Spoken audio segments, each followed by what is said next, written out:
We are Blackboard. We are Arizona.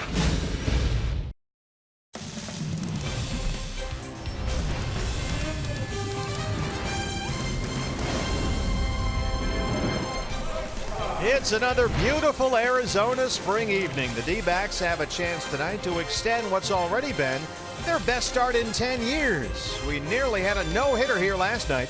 And following Patrick Corbin's gem, it's Robbie Ray's turn. Join us for the D-backs and the Giants on Fox Sports Arizona. Good evening from Chase Field and welcome to the broadcast. Steve Berthune, Bob Brenly along the way. The D-backs and the Giants, the second of a three-game series. And the D-backs with a win tonight can clinch a sixth consecutive series win to begin the season, something they've never done before. And Bob, tonight they hand the ball to Robbie Ray. Yeah, Robbie Ray looking to right the ship, if you will. It seems funny to say that about a guy that's 2-0 on the season, but Robbie struggled with his command a little bit in the early going. He's walked at least 3 batters in every start. He walked 5 against the St. Louis Cardinals, but you see the numbers. He'd like to whittle that ERA down a little bit, find that strike zone a little more regularly. The Giants last year had all kinds of problems against left-handed pitching. One of the reasons they went out and got Andrew McCutchen and this guy, Evan Longoria, who's back in the lineup tonight. Longoria, McCutchen, Austin Jackson, they added 3 really good right-handed hitters to a lineup that already had Hunter Pence and Buster Posey, but they've only hit .214 as a team against lefties. Longoria back after a sprained ankle. They say he's been swinging it well in the cage. We'll see. The Giants tonight facing a left-hander for the 12th time in 17 games already this year. Robbie Ray against curveball artist Chris Stratton. D-backs and Giants on Fox Sports Arizona. D-backs baseball on Fox Sports Arizona is brought to you by CenturyLink, connecting you to the power of the digital world. By APS. APS works 24/7 to keep you plugged in, powered up, and connected. By Gila River Hotels and Casinos. The card by Gila River Casinos earns you rewards 10 times faster than ever before. Sign up for the card today. And by your Valley Honda dealers, where you'll get more standard features for less money.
To you by Chaz Roberts, Air Conditioning and Plumbing.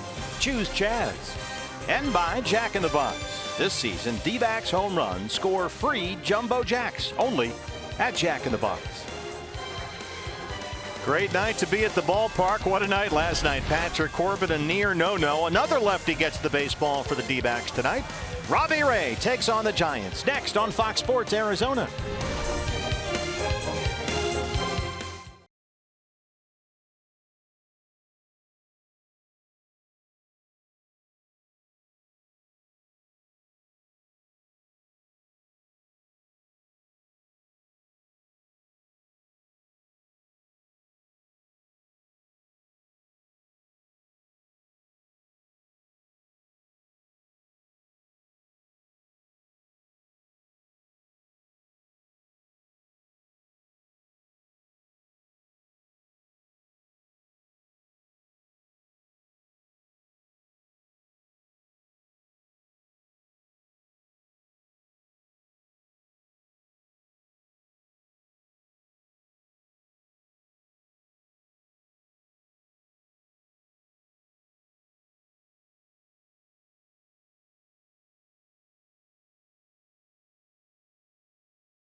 Arizona, a lovely Wednesday evening in downtown Phoenix. 80 degrees, very comfortable. The roof and the outfield panels wide open for the D-backs and the Giants at Chase Field. Steve Berthume, Bob Renly, and Kate Longworth with you.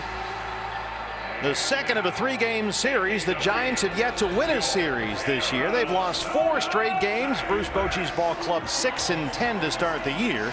And their lineup tonight is presented by your Valley Chevy dealers. Well, we're just going to keep running them out there till something good happens. Austin Jackson will lead it off in center field. Hunter Pence moves up in the 2 spot playing left field tonight. Andrew McCutchen will be out in right. Buster Posey doing the catching. Evan Longoria, as we said, back in the lineup at third base. Brandon Belt at first. Kelby Tomlinson getting the start at second with Brandon Crawford at short.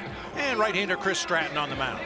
It's a lefty for the Diamondbacks, who is your Ram truck starting pitcher. It's Robbie Ray. 2-0 in 3 starts. A no decision against these Giants last week in San Francisco, but he did have a very effective curveball. Yeah, really good curveball, probably the best we've seen from Robbie. Only went 4 2/3 in that game, gave up 5 hits and 3 runs. He did walk 3 batters, threw 100 pitches to get through 4 2/3. Like to be much more economical tonight. For a look around the diamond at the D-backs defense, it's presented by E.D. Marshall Jewelers. David Peralta, who caught the final out in the ball game last night, will once again be in left field with A.J. Pollock in center. Gerard Dyson over in right field to be Descalso and Ahmed on the left side of the infield. Marte and Goldschmidt on the right side. Alex Avila behind the plate for left-hander Robbie Ray. Our plate umpire tonight calling the balls and strikes is Phil Cuzzy. The crew chief Tom Hallion is the first base umpire. Chris Siegel at second. And Dan Bellino's at third.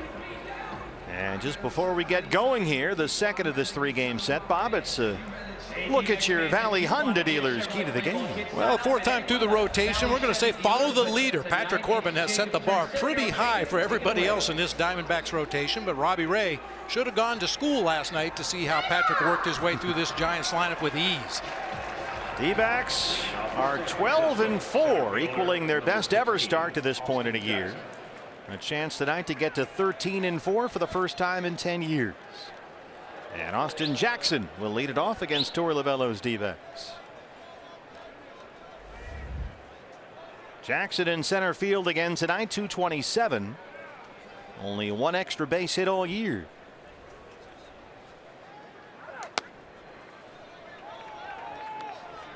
Austin Jackson last night 0 for 4. He punched out 3 times in the leadoff spot. That snapped a 7-game hitting streak for him.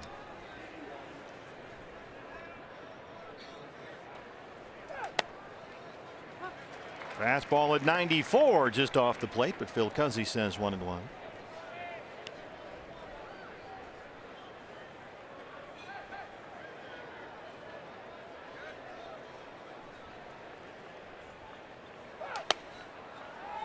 Same spot, that one just a little further out there, and it's 2 balls and 1 strike. I mentioned Robbie is having some mechanical issues in the early going this year. Wants to be a little more upright on the mound. He felt they may be crouching over a little bit too much in the middle of his delivery, and his arm just wasn't catching up, and he was consistently missing in the spot where he missed with that last pitch, up and away from right-handed hitters. That arm side fastball just has been sort of sailing on Robbie all year. We've talked to Mike Butcher about that. Just can't quite get it back in sync, at least not yet anyway.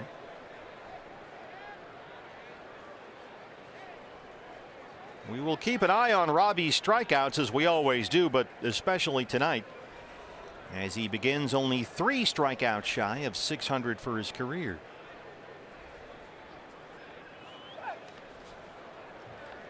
Breaking ball in the dirt, and it's full 3-2 on Jackson. Can you tell from the catcher perspective, if you're catching Robbie Ray like Alex Avila, that he's not maybe coming through and that fastball is sailing on him? Yeah, usually after you see a guy throw enough outings and you rack up enough innings behind the plate with the guy out there on the mound, you know what it looks like when he's going good, and you know what it looks like when he's going bad. Now there's another case of that fastball sailing up and away from the right-hander, and it's a leadoff walk. You can't always immediately identify what it is, but you know it's something different. He's not who he used to be or who he usually is, and you try to identify what the flaw is and correct it as quickly as possible. But yeah, the catcher sees it before anybody else. Here's Hunter Pence, 0 for 3 last night. A pair of strikeouts, 189 on the year. He has been batting either 6th or 7th in the lineup nearly every game this season, but tonight Bruce Bochy has moved Pence up to 2nd in the batting order for the first time this season. He has good numbers against Robbie Ray in his career, 7 for 13. I think Bruce Bochy's just searching, trying to find something that will get Hunter Pence jump started. You mentioned Mac Williamson, their power hitting outfield prospect, who homered again last night for AAA Sacramento. He's breathing down Pence's neck here. Giants fans may be getting a little impatient. Pence now 35 years old.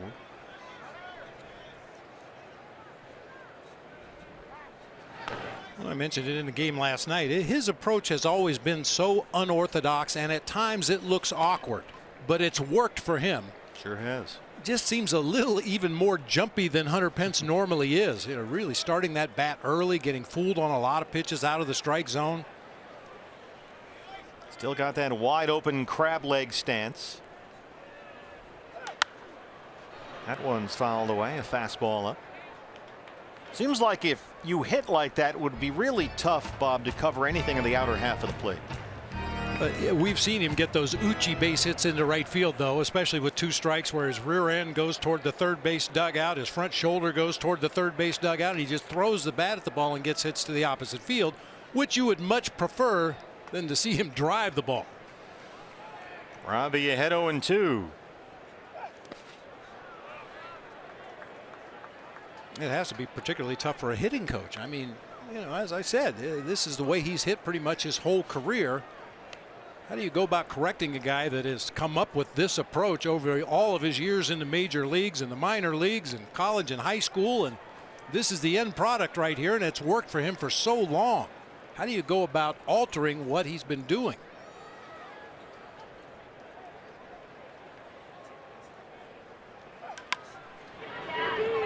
One of those Uchis gets way out in front of everything. Nothing left but his hands to throw at the baseball, and that time pulled it foul down the third baseline. Well, Pence has only one extra base hit all year, and that was a double on opening day. He has struck out as he steps in here 14 times in his last 24 at bats.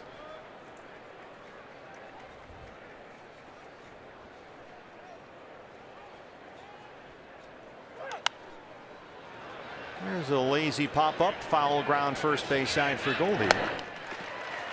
And that'll bring up Andrew McCutchen.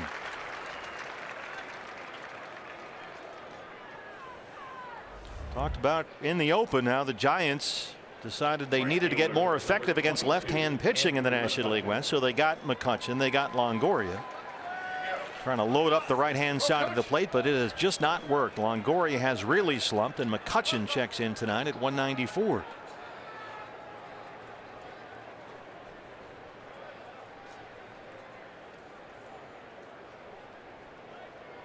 And it's not like any of these Giants hitters are extraordinarily patient. I mean, Buster Posey's a guy that will take a base on balls, but these guys are all trying to hit their way out of a slump. Yeah, Bruce Bochy was saying that after the game last night. You can see guys just trying too hard. He wants them to calm down a little bit. So many hitters chasing pitches out of the strike zone, and that indicates to him that there's a little tension in some of these swings.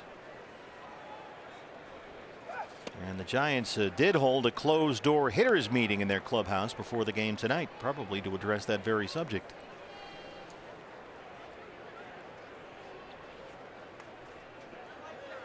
Well, the lack of walks is astounding. Austin Jackson, the leadoff hitter, has only walked twice all year. Hunter Pence has drawn 2 base on balls. Evan Longoria only 1. Like I said, they're trying to hit their way out of this slump.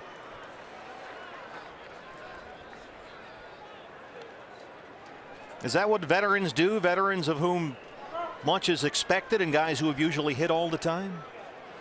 Well, yeah, I think they want to carry the load. They want to be the guy that snaps the team out of it. And, you know, Andrew McCutchen had the 6-hit game earlier this season. They thought maybe that would jumpstart the offense, seeing McCutchen go off the way he did. But right back in the doldrums the next day, they're just not getting any kind of continuity. So veterans occasionally will get away from their game, try to do a little bit too much, like Boch said.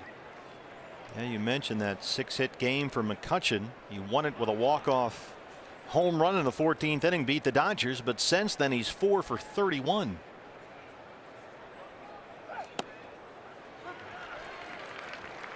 He missed in the same spot, but Phil Cuzzy gives him that one. It's 2 balls and 1 strike.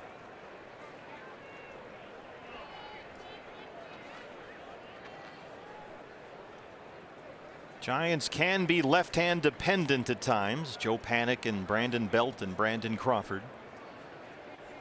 So they figure they could lengthen that lineup, get a little more right-hand sock with McCutchen and Longoria, but it just hasn't clicked yet.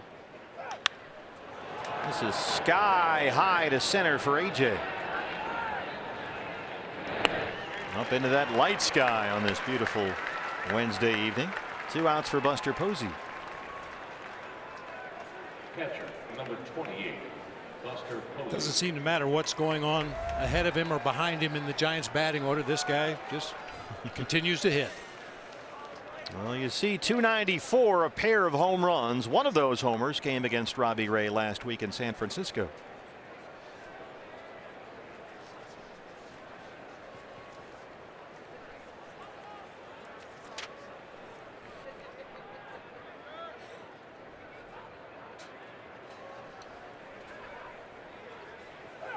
That was in the 5th inning last week. Pitch number 100 on the afternoon, and the last one Robbie threw in that game. Yeah, slider working its way down and in, and Buster intercepted it before it could get down and in.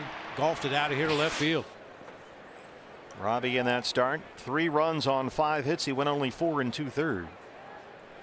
Walked 3 and struck out 6.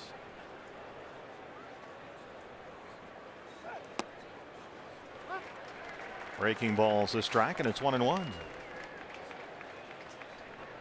Well, Posey has been slowed a bit with a swollen right thumb. He was 0 for 3 last night. He's gone hitless in his last 3 games.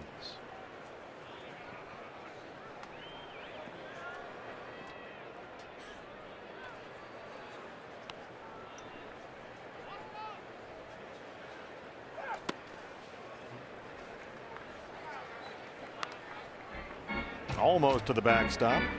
2 balls and 1 strike. Jackson still at first. Occasionally when a pitcher is consistently missing in the same spot, and for Robbie Ray that's away and usually up to a right-handed hitter, you can overcompensate as a catcher. Call fastballs inside and set up right underneath the hands of the right-handed hitter. Try to force him to throw that ball inside. Just to get him to come all the way through it on the release. Finish the delivery, yeah. When he tries to overthrow that ball, that's when they're up and away, up and away, up and away. Make him finish the pitch all the way down and into a right-handed hitter.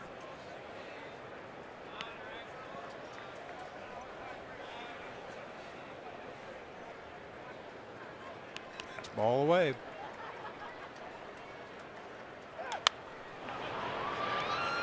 Two and two. It's funny you mentioned that because Robbie, after his last start, admitted he just got to realize that sometimes he doesn't need to do too much. His stuff is good. He trusts it.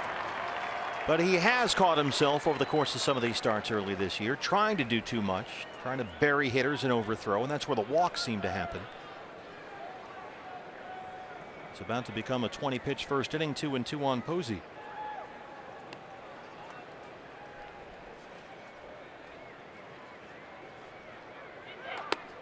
That one really sailed on him.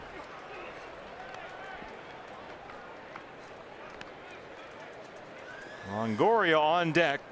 Second 3-2 count in the inning for Robbie Ray. Goldie comes off the bag now. This will get Jackson started from first.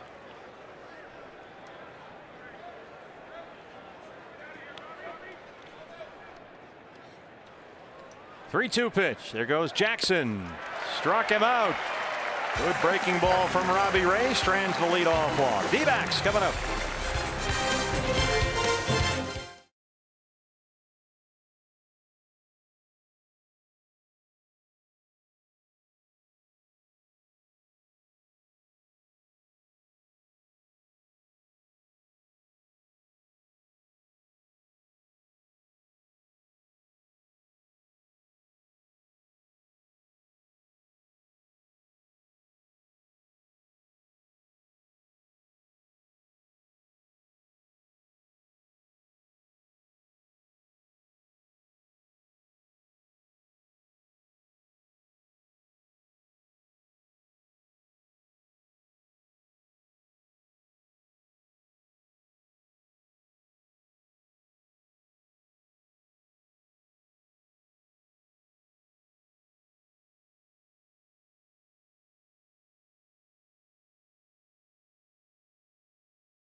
Your Ram truck starter for the Giants tonight is the curveball artist Chris Stratton. This guy can really spin it. 27-year-old right-hander. He has yet to allow more than 3 runs in any of his starts this year. Fastball, curveball, slider, changeup combination. But you mentioned that curveball. He threw it 193 times last season. It averaged 3,105 revolutions per minute. Boy, oh boy. You hear a lot about spin rate. This guy is the king. Valley Chevy Dealers has the D-backs lineup tonight. David Peralta once again will lead it off out in left field. Ketel Marte at second base. Paul Goldschmidt down at first. A.J. Pollock will be out in center field, followed by Daniel Descalso at third base. Alex Avila doing the catching. Nick Ahmed at shortstop.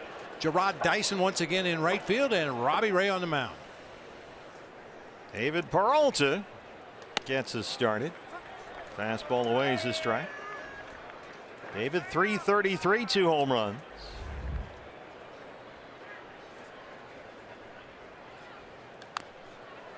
David struck out in his first 3 at-bats last night, but then turned in the game's key hit against lefty Tony Watson in the 8th inning, that 2-out single that knocked in the game's only run.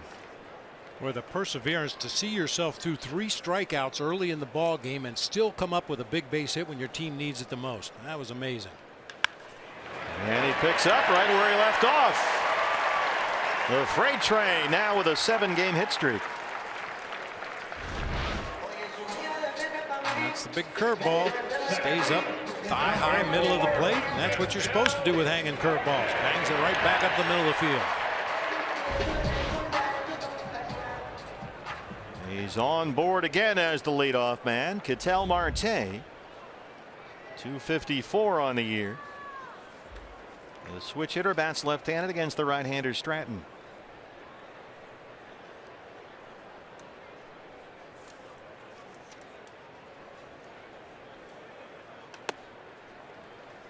Ketel 0 for 4 last night. That snapped a 10-game hitting streak for him.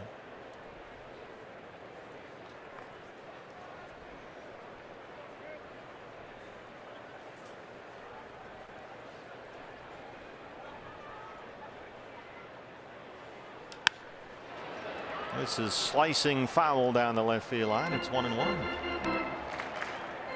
Not really surprising, but when Stratton gets ahead in the count, opposing batters are hitting .091 against him. When the count is even, it's a 118 opposing average, but when he's behind in the count, it jumps up to 316, which is, like I said, not unusual. When a pitcher's behind in the count, they're more likely to bite off a bigger chunk of the strike zone. They're more likely to throw their fastball.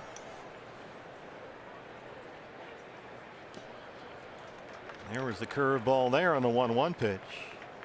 The data says that Chris Stratton's curveball had more spin last year than any pitcher in baseball. But he can occasionally, with all that spin, have trouble commanding the pitch. He's walked 7 batters in his last 2 starts. It really breaks.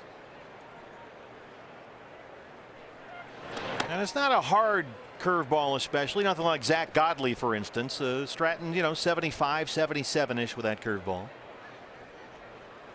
But very effective off his fastball in 2 strike counts. That's a real finishing pitch for him.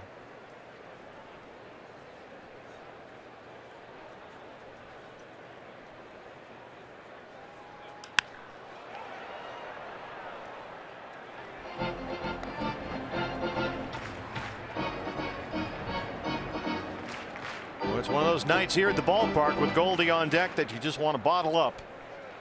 Put it on a postcard. 81 degrees at first pitch. Roof and outfield panels open. Just gorgeous.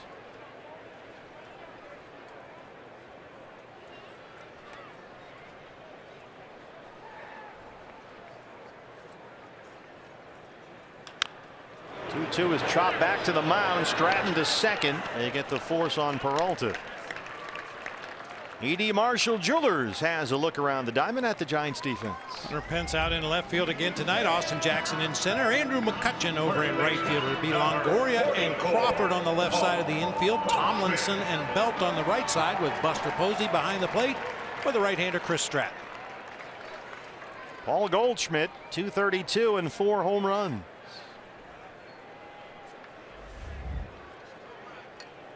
Goldie 0 for 2 last night. He was hit by a pitch.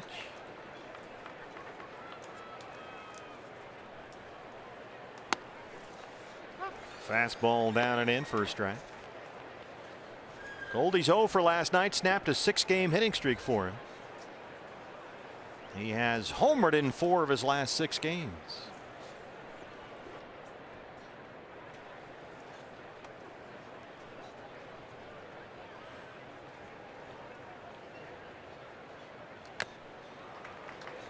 Got a hittable fastball right there at 92. I pointed this out last night. The Diamondbacks have scored 16 first-inning runs. The opponent's only 6. That 10-run differential tied for the Los Angeles Angels for the biggest run differential in the first inning. Shock and awe.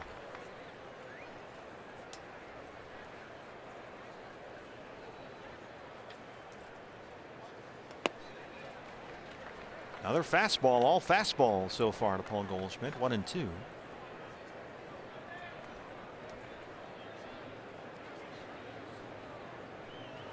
You're going to throw a curveball near Goldie. You got to have a lot of faith that you can keep that ball down. We've seen him hit some long home runs on hanging breaking pitches. He likes to throw it with 2 strikes. That was it right there. Nowhere near the plate. It's 2-2.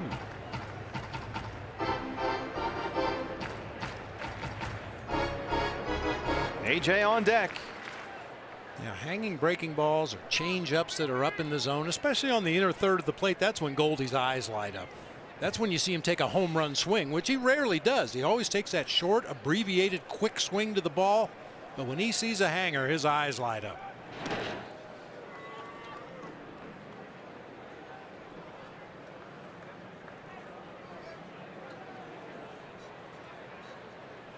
You got to be thinking, okay, I like to throw my curveball with 2 strikes. Just don't hang it to this guy. It looks like a fastball in.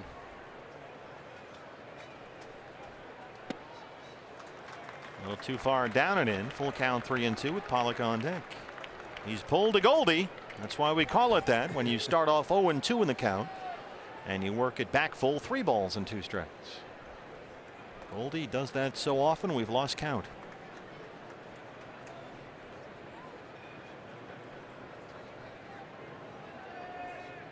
Marte holds it first, and he dropped the breaking ball in there for the strikeout.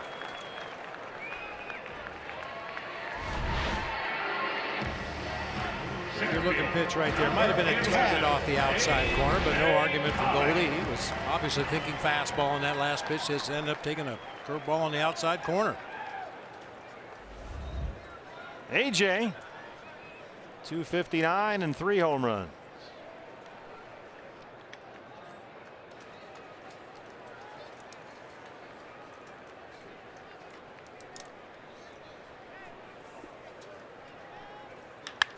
First pitch swinging on the ground, backhanded by Crawford. And to get the force on Ketel Marte. No score at Chase Field. The D-backs and the Giants.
Robbie Ray getting a take 2 against the Giants in his last start at San Francisco. He lasted just 4 2/3 innings. Robbie told me tonight he wants to go deeper in the game, and it all starts with eliminating those walks. Now, he already has one early in this game, and Robbie attributes that to just being, quote, too fine with everything. He said he was using his nasty pitch or his strikeout pitch too early in counts. So tonight, he's looking for more quality pitches, pitching to contact. Now, guys, that's the game plan. We'll see how it plays out. Yeah, you're right, Kate. It's going to be tough. A 21 pitch first inning. And Evan Longoria leads off the second. Yeah, Robbie just needed a baseball to start the inning. He couldn't get anybody's attention behind the plate. Phil Cuzzy or his catcher, Alex Avila. They weren't looking at him. He was standing out there with no baseball. That's a fair ball down the left field line. Longo shoots it into the corner. Long run for Peralta. And Longoria, who was scratched from last night's ball game with a left ankle injury, starts it off tonight with a double. Now While Longoria was on the shelf with that sprained ankle, they got some video from 2015 when he was swinging it really well. They think they found something in his swing. He took it into the cage and declared himself ready to go. And it looks like it after that first at bat. Yeah, just 204 to start the year. Brandon Belt, 256 with a homer.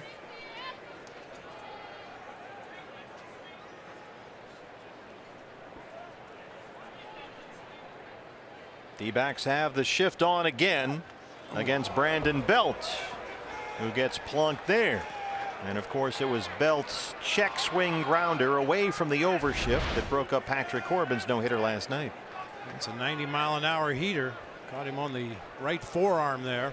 Another arm side fastball that just kind of sailed on him.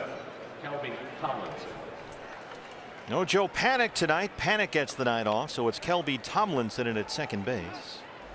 4 for 18 on the year, all singles. Well, I said it when Tomlinson played in San Francisco. I'll say it again. Watch the bunt. This guy's a really good bunter for a base hit or a sacrifice.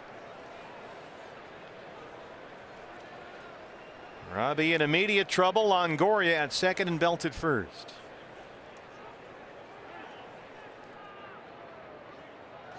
Giants offense, as we've stated, has been remarkably bleak to start the year. They've scored 1 or fewer runs in 9 of their 16 games so far this year.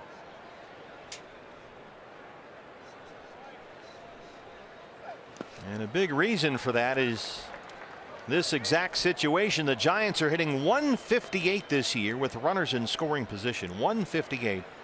That's the lowest mark in the major leagues.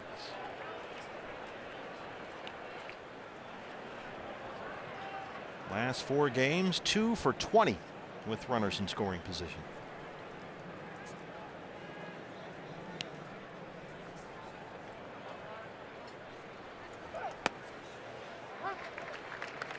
Nine times Giants have scored 1 or no runs in a game. 3 times they've been shut out. 6 times they've only scored 1 run.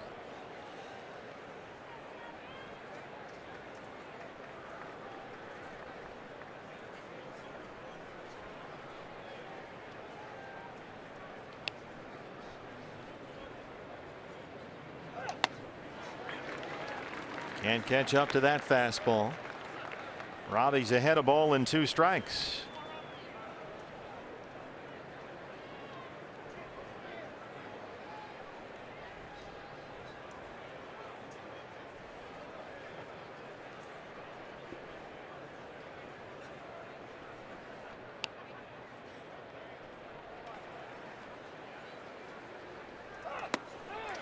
Fastball just off the plate. Bill Cuzzy says strike 3.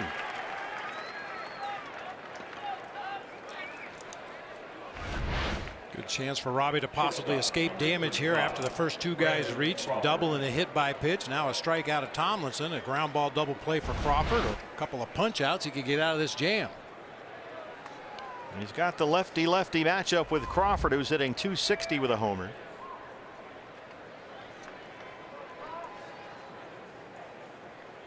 Crawford 0 for 3 with a strikeout last night against Patrick Corbin.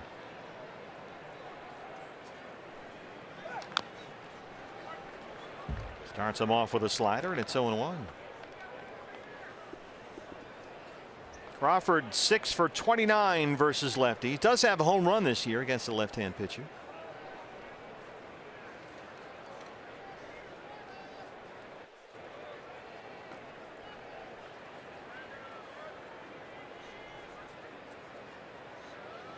Long set of signs from Alex Avila with Longoria staring in from second base. Diamondbacks have really put some effort and some work into a new set of signs just to make things as complicated as possible. Should there be any video eyes somewhere in the ballpark taking a look at a monitor trying to figure out the signals. I think it's great. I think complicated is good. Make guys think. Make them pay attention to the game. What's the count? How many outs? Where am I at in the opposing batting order? All those things enter into what Alex Avila will hang down there for Robbie Ray. Well, the reason for all the mound visits and the reason for the mound visit rule this year, we're told by just about everybody, has been sign stealing. With so much video now, it's easy for teams to pick up the signs and then figure out ways to relay them if you have a runner on second like Longoria is right now. I mean, you can make them as complicated as you want. I mean, we talk a lot about first sign, second sign, first sign after two, which is all very simple. And if a alert base runner's out there at second base, they can pick them up as well. So you start to use the scoreboard, the number of outs, the count. Slow roller. Marte will settle for one. The runners move up, 2 down now for the pitcher Stratton. At one point when I was in Toronto briefly in 1989, we used the scoreboard ahead in the count, behind in the count, or even count. First sign, second sign, third sign. So it changed every pitch depending on the count. Ahead, behind, even. Abe, very easy to remember. Other teams use the number of outs on the scoreboard. Nobody out, it's first sign. 1 out, it's second sign. 2 outs, it's third sign. Or any variation, as long as you know what the key is. And here's the pitcher Stratton, a fastball in there. Well, with every team having a video coordinator or several video coordinators, Major League Baseball this year, as part of the new rule, is put people in with the video people to make sure that they're not calling the dugout and say, hey, number 2's a curveball. So everything is supposed to be being monitored by MLB. Robbie is a strike away from getting out of this mess. He is 1 strikeout shy of 600 for his career.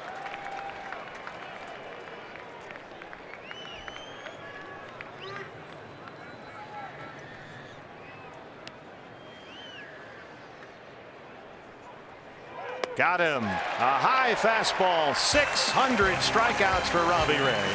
No score. The D-backs and the Giants.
Our D-backs 50-50 charity raffle presented by the Arizona Lottery. From home, along with all of us here at Chase Field, it's your chance to win half the pot and to help the kids in our community. Tickets can be purchased online during every D-backs home game, televised on Fox Sports Arizona at dbacks.com/5050 raffle. And the winning number gets revealed on the D-backs live post-game show. So stay tuned after the game. Find out if you're the big winner. Always a great play here. Chase Field, a 50-50 raffle. Daniel Descalso leads off the bottom of the second against Chris Stratton. Nice job there by Robbie Ray in that second inning. After 2 pitches, he had runners at first and second with nobody out. 10 pitches later, he was out of the inning with no damage. Walking back to the dugout.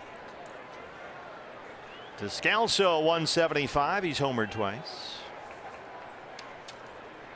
Back in there at third base again tonight. He was 0 for 3 last night.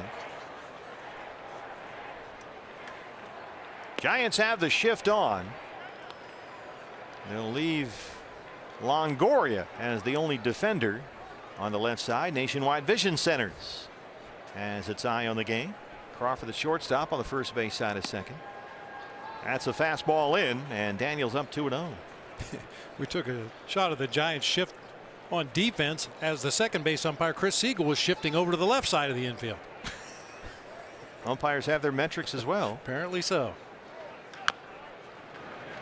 You know, I wonder if because of all the shifting, if different defenders are covering bases and making plays at different angles than we're used to. It might be something the umpires have to take into consideration. That's a good point. I mean, they've positioned themselves where they have for years because it allowed them to quickly get into the normal position to make a call. But you're right, if defenders are coming at that base from a different angle, they might be blocked out. There's no more normal anymore. Nope. One of the best defensive plays in the ball game last night was made by the third baseman Daniel Descalso, standing in the second base spot. And everyone was, I think, correctly pointing out, well, they shouldn't have been in the shift against Brandon Belt. Well, as you said, if they hadn't have been in the shift, then Descalso wouldn't have made that play earlier in the game. No hitter would have been broken up in the third. Well, it's always a gamble. You know, you don't anticipate Brandon Belt taking a check swing, goosing the ball to the left side of the infield. You know, you expect him to take a full swing at the ball, and when he does, he usually hits it on the ground to the right side.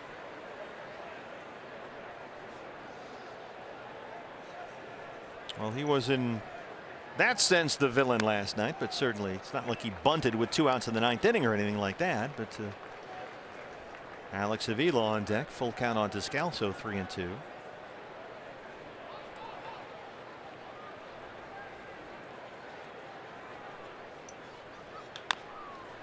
It was Belt, and everybody wanted to ask him what he thought about the no-hitter last night, or near no-no, and he said, look, you know, the shift takes a lot of hits away, but every now and then it gives one back, and that's what happened last night.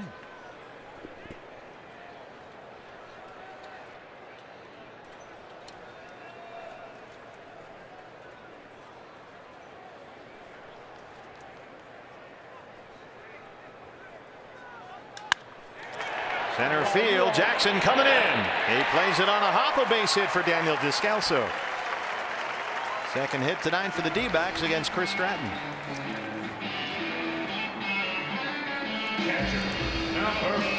Interesting, Bob, when we got to the ballpark today, we saw the lineup Alex Avila, who caught, of course, the game last night, back in there tonight. This is not something Torrey has done this year, having somebody catch back-to-back ball games. I think it could have something to do with the pitches that Alex was calling for Patrick Corbin last night. Robbie Ray, not a identical match to Patrick Corbin, but similar stuff.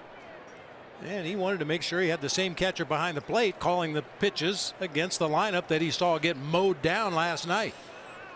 Shift is on again for the Giants against the left-hand batter. Alex 4 for 27 on the year. He singled in the ball game last night. Opposite field single in his first at bat against Johnny Cueto, who was just brilliant. Lost in that. The Corbin near no-no was Cueto last night. 2 hits in 7 innings, 11 strikeouts. That changeup was just ridiculous last night. I mean, a good old-fashioned pitcher's duel. You just didn't know if either team was going to have an opportunity to score a run when Cueto and Patrick Corbin were in the game. Both guys absolutely on top of it last night. Yeah, Cueto was terrific. Just one swing and miss at that changeup after another, just like Patrick's slider.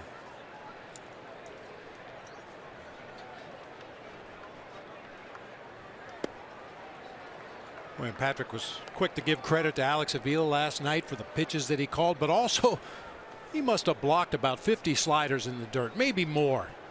That pitch was so devastating, and Patrick was using it at the bottom of the zone, and a lot of them ended up in the dirt. Some of them hit out in front of home plate. Alex kept every one of them in front. Longoria, the third baseman, standing in the shortstop spot. The whole left side of the field is wide open. Fastball away, swing and a miss. Second strikeout for Stratton. Hey fans, the D-backs home run tonight means a free jumbo jack tomorrow at participating Jack in the Box locations with the purchase of a large drink. Number 13, 6, Nick Ahmed now the shortstop. 222 and 2 homers.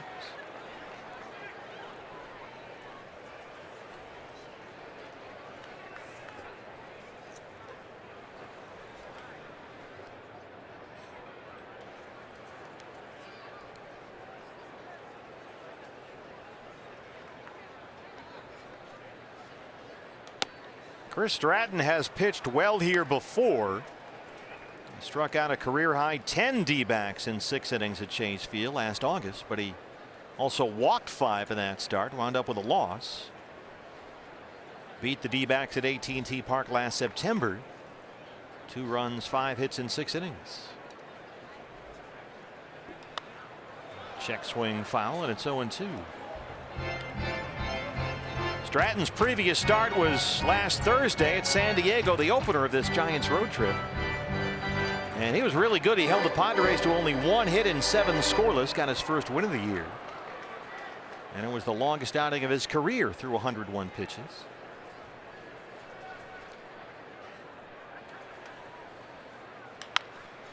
Bounced over the mound. Crawford for 1 and 2. We're through 2 at Chase Field. No score. The D-backs and the Giants.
Hard to beat April in Arizona. No score in downtown Phoenix. Fans, don't forget, if you can't watch the games on TV, stream them live on your mobile device with Fox Sports Go.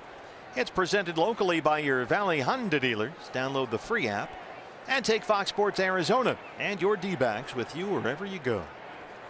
Austin Jackson, the leadoff man for the Giants, leads off the 3rd against Robbie Ray. You see those craters on the moon? Yeah. Those are Paul Goldschmidt home runs. Oh, see, nice. I believe it. Well, it could be tonight. Roof and panels are wide open here. Just a beautiful night at Chase Field. Jackson walked to lead off the ball game, was stranded there. What a setting here. Just gorgeous.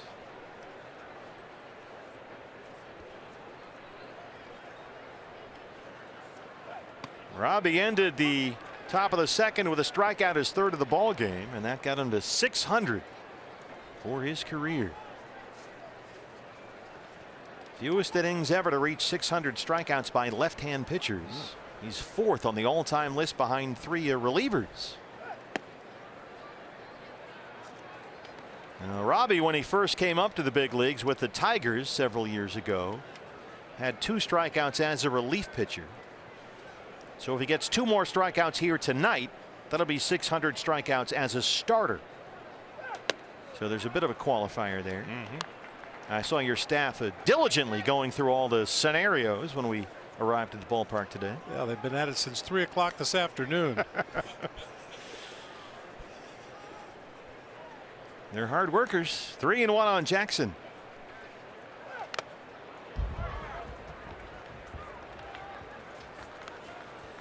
Glancing blow off that hockey mask that Alex Avila wears behind the plate. Now they're not allowed to paint the masks like the hockey goalies can do. You know, the hockey goalies have those elaborate paint jobs on theirs. Baseball won't let catchers do that. I wonder why. It's kind of a shame.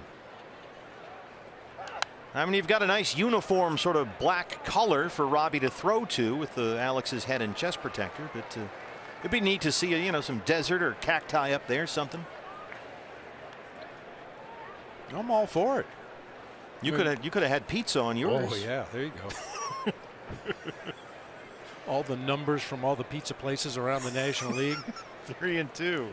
Win in Philly. Got him. A hard fastball at 95. And that's 4 strikeouts tonight for Robbie Ray. Starting to get it wired in a little better, getting that ball down a little bit more, scooting it over onto the plate a little bit more. Maybe just settling down a little bit. Might have been a little overamped to start the ball game, and adrenaline occasionally can throw a pitcher right off of his game. But once you get over that initial hump, now you're just out there working.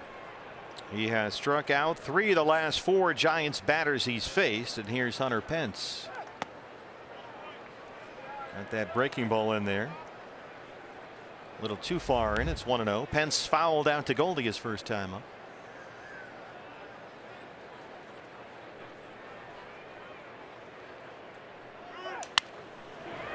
Just a little tapper to shortstop. Nick Ahmed cleans it up. 5 in a row retired by Robbie Ray. Here's McCutchen, who flied out to center in the first. Right fielder Andrew McCutchen.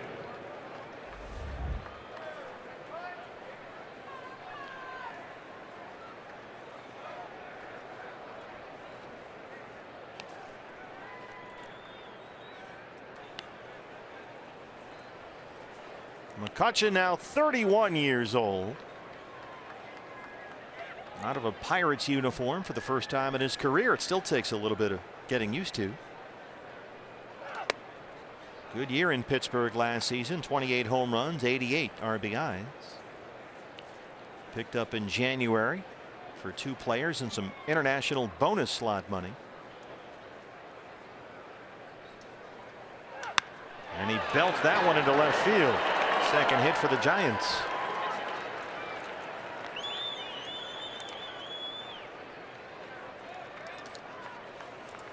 Two-out single brings up Buster Posey, who struck out to end the first. Buster Posey.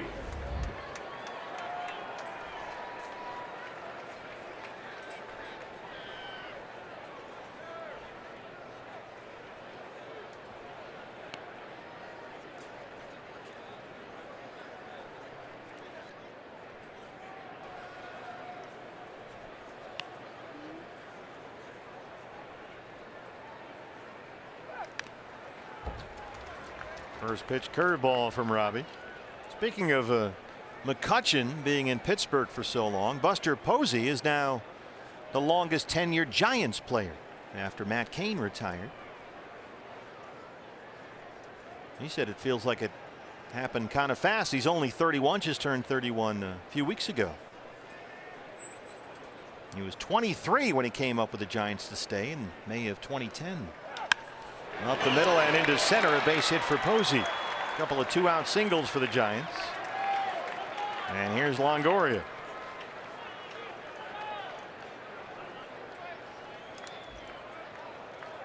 Well, Longoria wasted no time in his first at bat. Picked on the first delivery from Robbie Ray. When he's feeling good, he's usually really aggressive early in the count. Well, as you said, Bob, he's shown signs of coming around offensively. After that double in the second inning, he's hit safely in 5 of his last 6 games. McCutchen's at second, Posey's at first, and 2 out.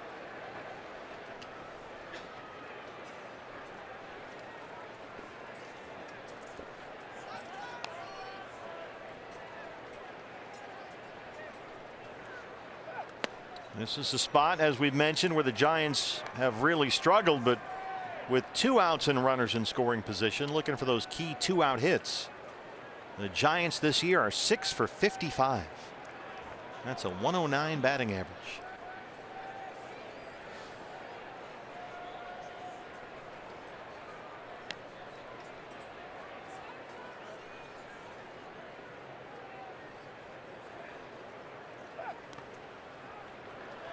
Another curveball in the dirt. He's behind 2-0. Longoria was a scratch late last night with a left ankle injury. He actually hurt the ankle. This is hard to believe. Standing in the batter's box during a Derek Holland bullpen session. Just stand there and let Holland throw to a batter. He hurt himself doing that. Not swinging, just standing. That's a new one. I've never heard that one before. Yeah, he said, I know it's embarrassing, but that's just the way it happened. I don't know. What do you want me to tell you? You know, and that's not uncommon for a guy that's either coming off the disabled list or he's on the shelf for some reason and can't fully take swings in the cage or whatever the case may be. You go down to the bullpen when a pitcher throws a side session and stand there and track the pitches just so you at least keep your eyes in shape. And he hurt his ankle. Robbie needs something here behind 3 balls and no strikes. Fastball up and the bases are full, all with 2 outs. And the batter will be Brandon Belt. Second walk of the ball game for Robbie Ray. Brandon Belt. Belt hit by a pitch his first time up.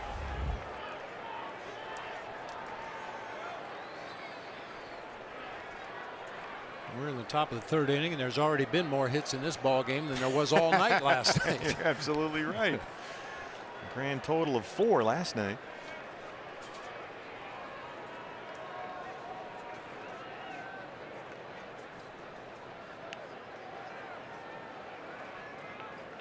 Now Belt is a pretty patient hitter. He's walked a lot more in the last few years than he did earlier in his career, so you've got to throw him strikes.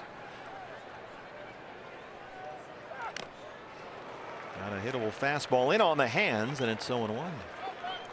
Alex checking with Phil Cuzzy back there. Nationwide Vision Center's eye on the game once again for Brandon Belt. The shift is on. Not as much of a shift as the Diamondbacks would like with a runner at 3rd base. Daniel Descalso has to be in the neighborhood. You can't go all the way over to that shortstop position. That was Nick Ahmed over there last night when Belt had that check swing single.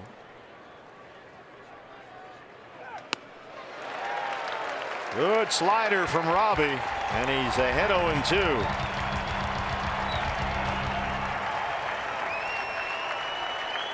One strikeout away from 600 as a starting pitcher, and couldn't think of a better time to get it than right here.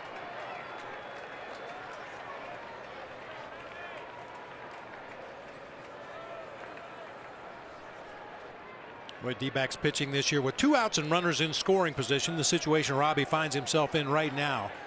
Opposing hitters are 10 for 46. That's a .217 batting average. They've only allowed 13 runs with 2 outs in an inning. That's the fewest in Major League Baseball. And good patience there by Belt. He spits on an 0-2 slider.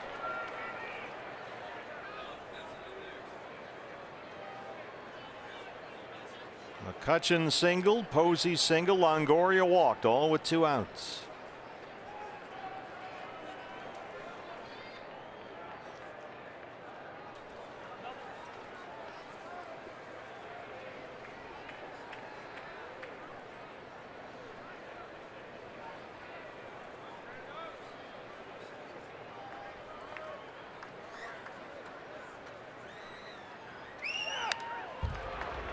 Went to the fastball that time, and it's fouled straight back. Still real good velocity for Robbie. He started the ball game in the 93 to 95 range. He's still up there. That last pitch at 94.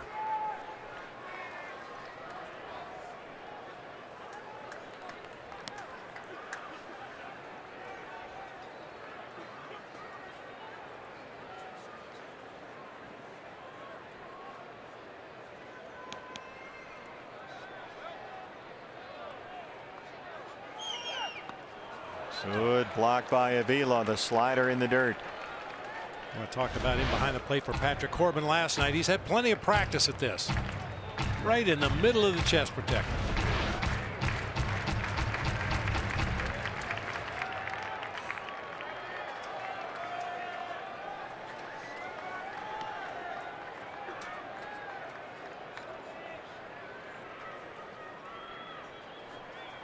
2 balls, 2 strikes, 2 outs, bases full of Giants.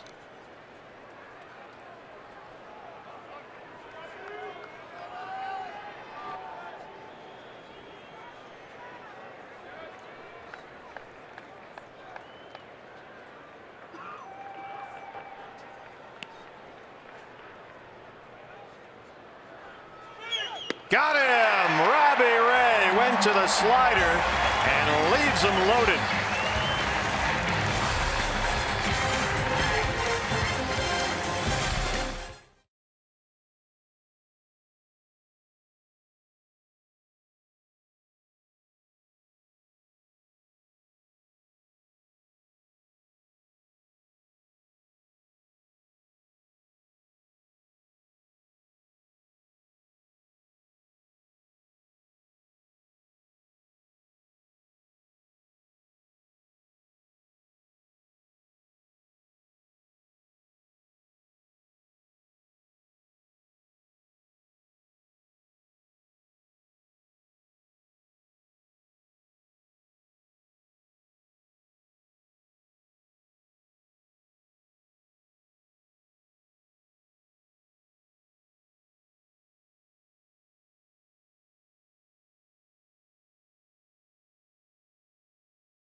Fans, don't forget to get your tickets for this Saturday at Chase Field. That's when we'll give away the Archie Bradley audio bobblehead.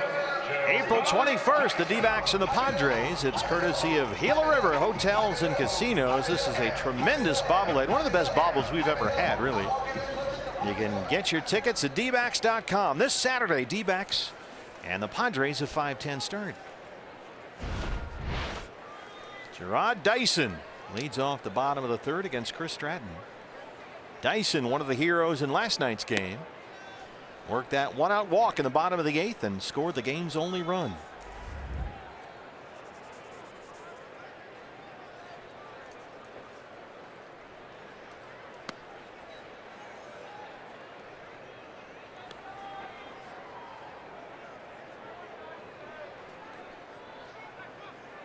Made a couple of overlooked defensive plays too. Buster Posey hit a line drive out to right field in the 2nd inning of the ball game. Dyson skies that one to left for Hunter Pence. Should be no trouble.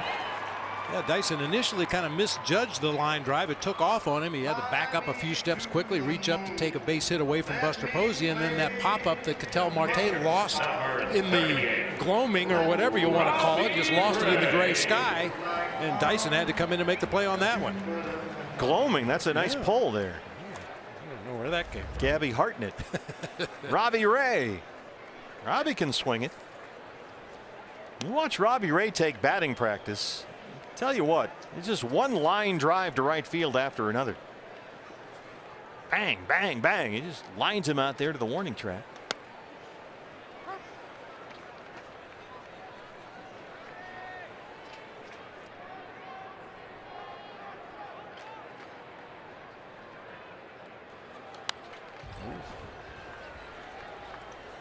Oh, that's damage. Yeah. Wow, that was a big old hack that time. 91 belt high. That'll work.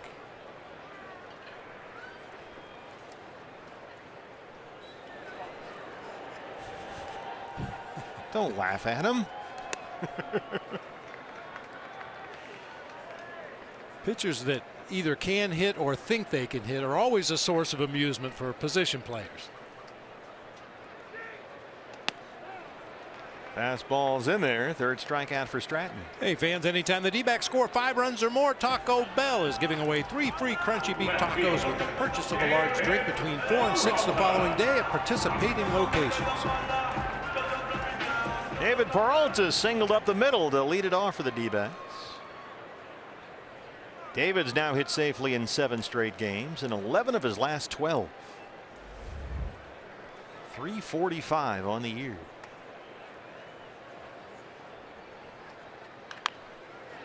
That's foul behind Dave McKay at first.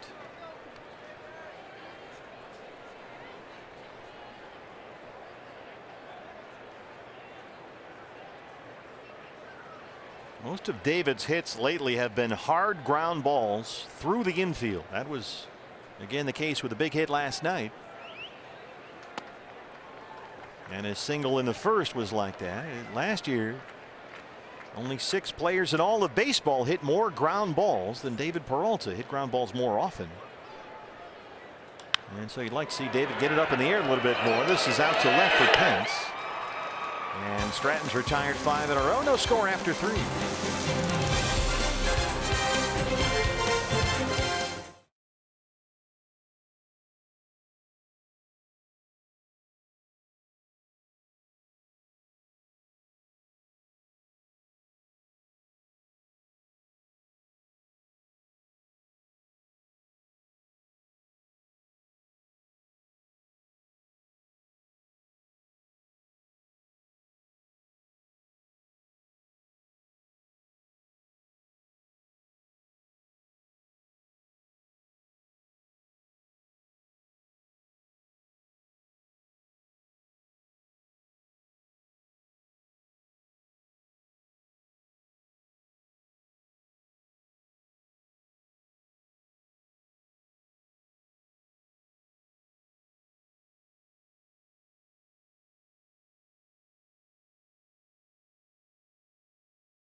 Saturday on FS1, catch some amazing baseball. Francisco Lindor and the Indians face off with Adam Jones and the Orioles.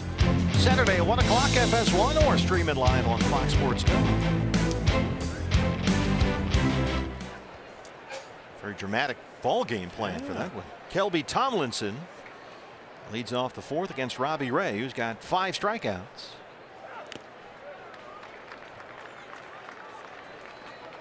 Robbie's had to work hard in the 2nd and the 3rd. He had 2 on, no outs in the 2nd. Bases loaded, 2 outs in the 3rd, and both times he left runners on the bags to keep it scoreless. But he's had to work awfully hard, nearly 60 pitches already.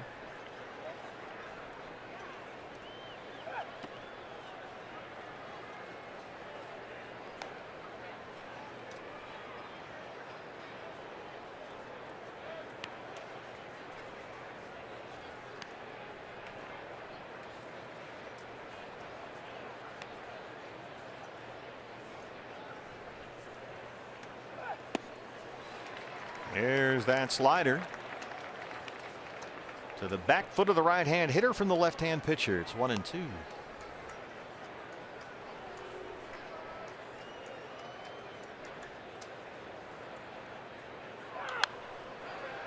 Got a fastball out over the plate at 94.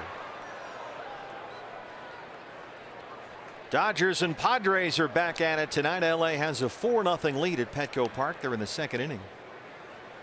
Kenta Maeda on the mound for the Dodgers. Rockies were beat up at PNC Park in Pittsburgh. Pirates won 10-2. Oh, what a play, Daniel Descalso. took it to third, and Descalso is there. Boy, no time to even take a step. Just a dive to his left. Came to a ready position, plants that left foot, and takes a base hit away from Kelby Tomlinson. Nice play once again by Daniel Descalso. Made that terrific play with the shift on last night.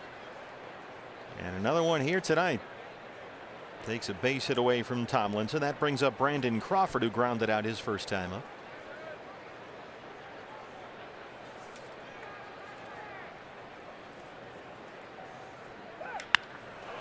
This is slicing deep to left field. Peralta. Oh, what a grab! David really covered a lot of ground, got to the warning track wall in left center.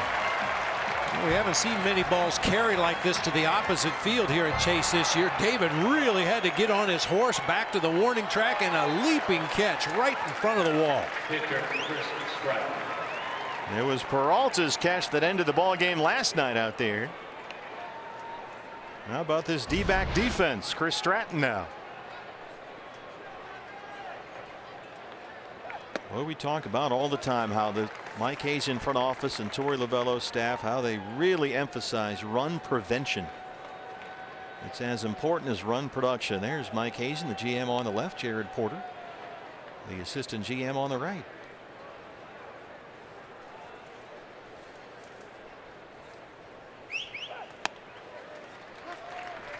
Little baby slider in there, and it's 0-2.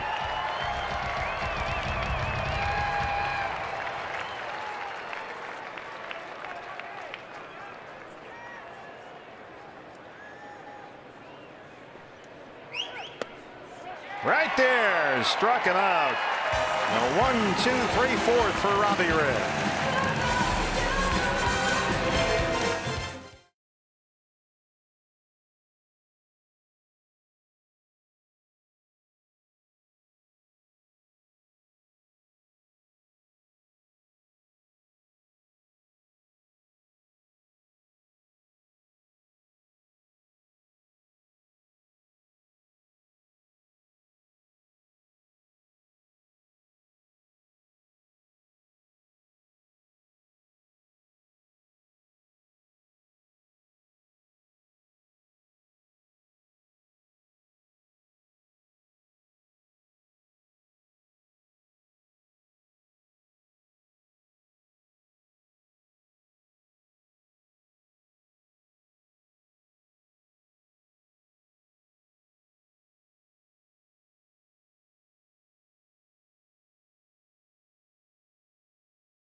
Brought to you by T-Mobile. Big night for the Jackson Generals' Gally Cribbs. We saw him a whole bunch in Cactus League play this spring against the Birmingham Barons. Gally Cribbs 4 for 4.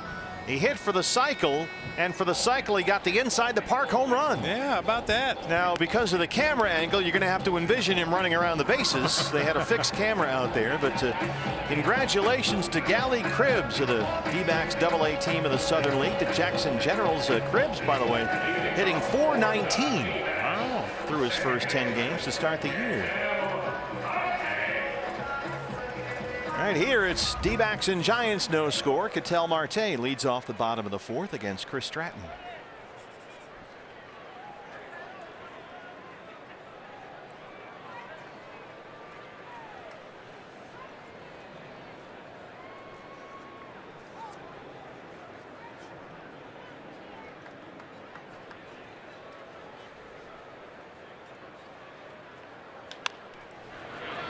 Brandon Belt Stratton gets over there. He's retired 6 in a row.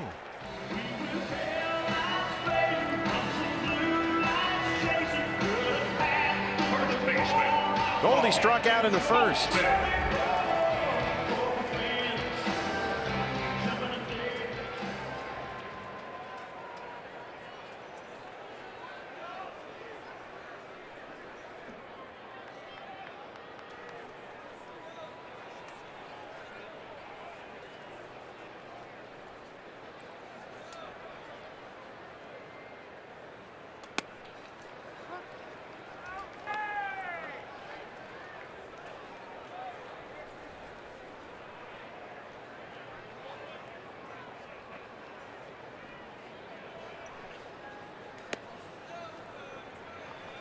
Just saw a look at the Southern League this year. Chris Stratton is a Southerner.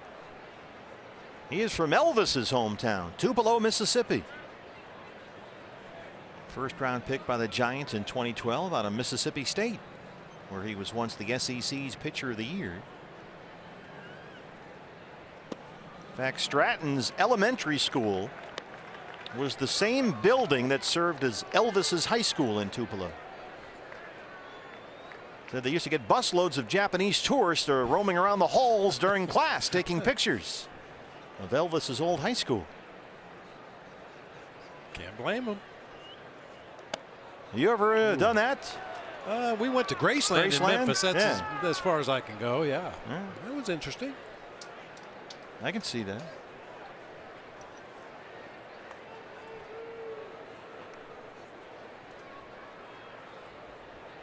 Was that Richard Pryor? Tupelo's right near Threepelo. I just bought an iceberg. Fastball's low. Once again, Goldie a full count, 3-2. Pollock on deck. Goldie struck out on a 3-2 pitch his first time up.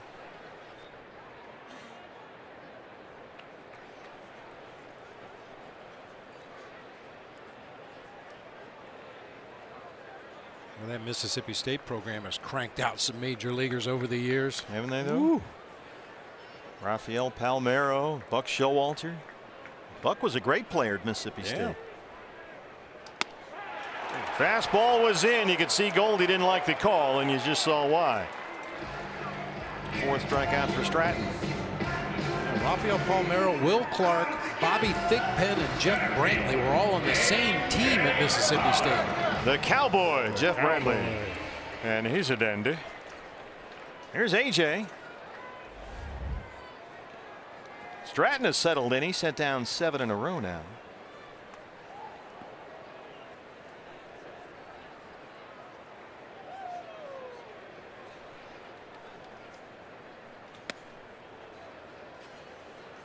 I haven't seen as many of those big curveballs as we've moved into the game. We've seen more sinker slider combination from Stratton. He'll show the curveball every now and again, but he was using it a lot in the first 2 innings.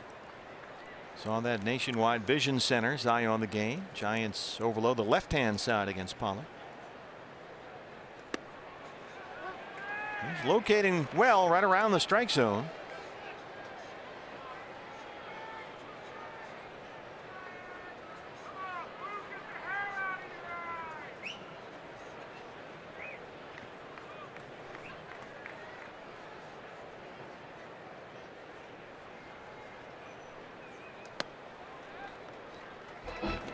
Been something of a long road for Chris Stratton. First round pick out of college baseball. He'll be 28 years old in August, so he's a bit of a late bloomer. More than 600 career innings in the minor leagues.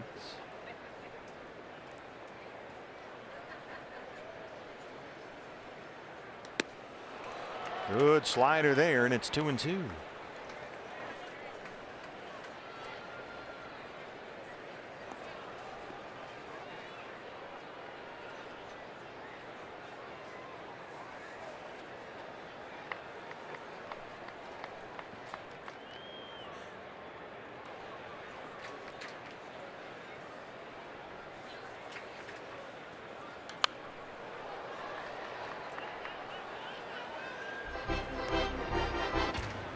D-backs with a win tonight can clinch a 6th straight series win to open the year, extending a franchise record. Torey Lovullo's ball club 12-4 coming into this one. You got to stop that, Torey. I know what happens when you do that too much. There's less every time. Ooh.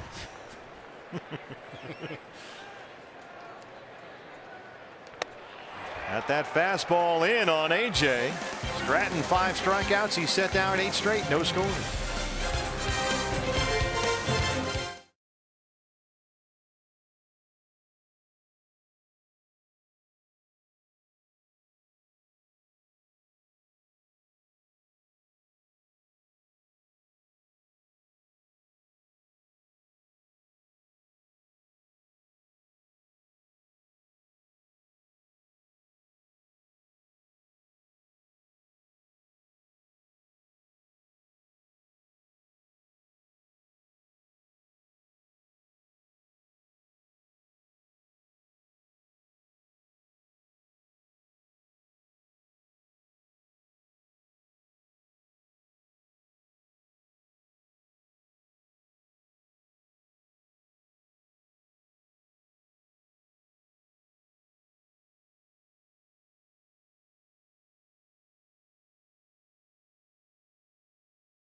And you can receive 15% off at the Chase Field Team Shop when you use the card by Gila River Casinos. I went down there and bought a bunch of t-shirts yesterday. Come home and Cindy goes, "Hey, more stuff." Oh, what do you want? They had some cool shirts in there. What do you want from me? Can't have too much. Yeah. Austin Jackson. Oh, I'm sure you got Cindy something, right? Jackson will lead off the 5th. She has very specific tastes, so it has to be cut a certain way, and the neckline and the whole thing. You know, I'm it's got familiar with that. You know how they like the very soft T-shirt material now. It's got a whole list of requirements.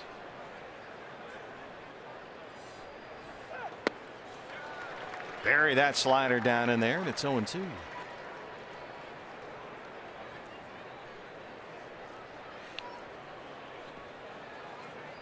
Robbie has walked 2. He's got 6 strikeouts.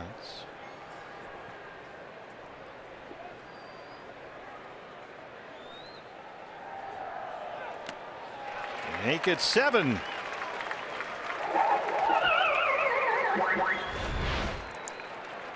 Not the location he was hoping for, but got a good result. A spinning nothing slider that time, about belt high out over the plate. Jackson swung right through it. Hunter Pence 0 for 2.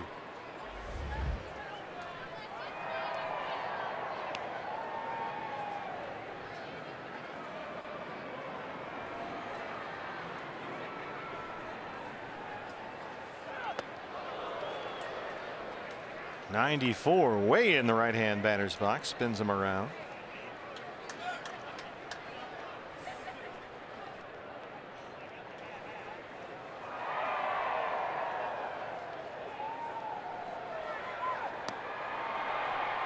Missed with that back foot slider. It's 2-0. Hard to believe Hunter Pence already in his 7th season in San Francisco. He's been a Giant for 7 years now. Last year, 260, 13 home runs. Big cut at a high fastball, 2-1. This might be Hunter Pence's final season as a Giant. He's 35. His contract expires after this year.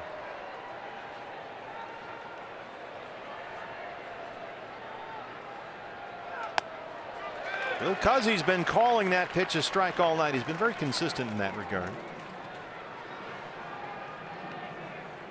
He'll give it to you just off a little bit, but not too much.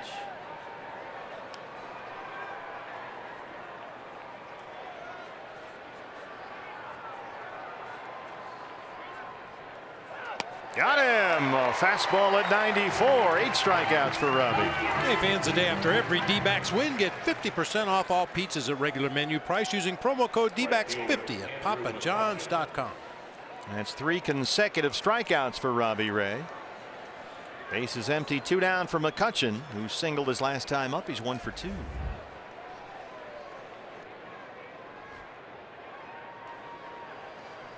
McCutchen stuck in a 4, or make it a 5 for 33 stretch right now.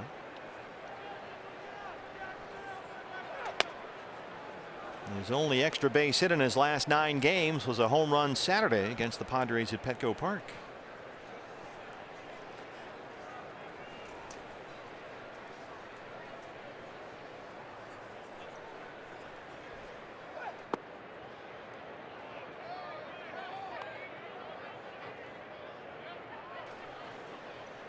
Two and 0.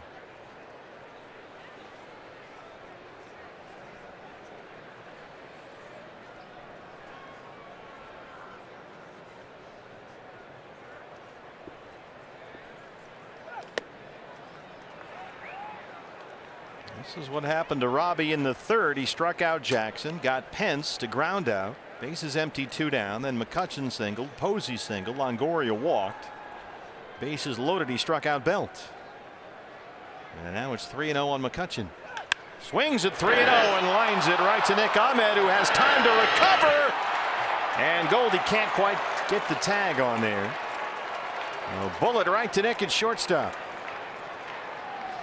Goldie tried the sweep tag there. Yeah, I think Goldie kind of stopped when he saw that ball hit in Nick's glove. I think he assumed he was going to catch that line drive, so he was a little bit late getting to the bag that time. Comes off the base and just a tad late possibly with that tag. Looked like he caught him on the back foot, but it appeared McCutchen's front foot had come down on the bag. There's a chance it caught that tail foot. Let's see.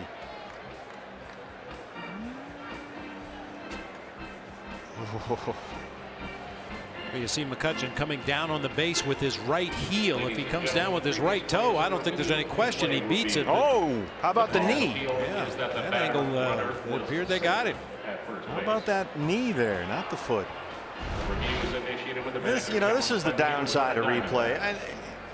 The whole idea was to get the major calls correct and not have anybody lose a postseason game or a critical game because of a blown call. But now it's every little 1,000th of a frame of video, and it just kind of drives you nuts. Yeah, you almost get the feeling like there ought to be a time limit on the review itself. If the umpires back in New York can look at 2 or 3 replays and can't determine, okay, well then it has to stand. We can't figure it out.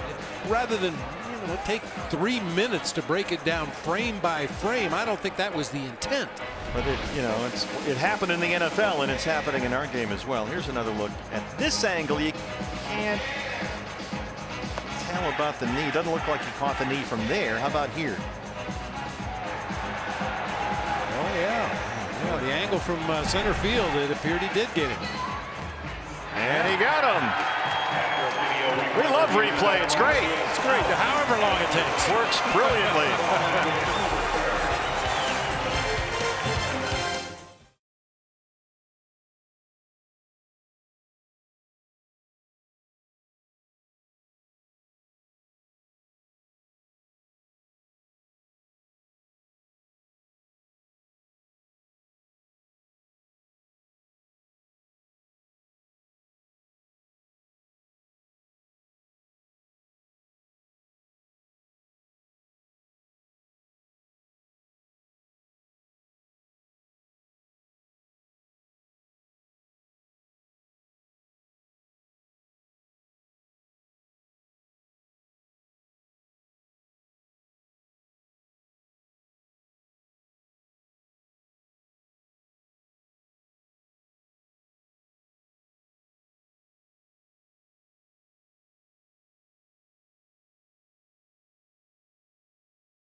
Game live at home, in the office, or on the go with MLB.tv. It includes MLB at Bat Premium. That lets you watch live baseball on your favorite supported devices. Blackout and other restrictions apply. So visit MLB.tv, and that's where you can find all the details.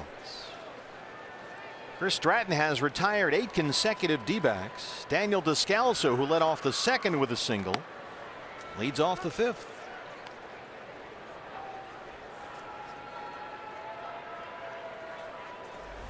Robbie Ray's retired 7 straight. Stratton 8 in a row. Giants have 3 hits, 2 for the D-backs. Peralta's leadoff single and Descalso's single in the second. That's been all the offense. Nationwide Vision Center's eye on the game. That's actually Evan Longoria over there at third. Crawford, the shortstop, standing next to second base. I'm Chris Siegel. Into the shift, Kelby Tomlinson.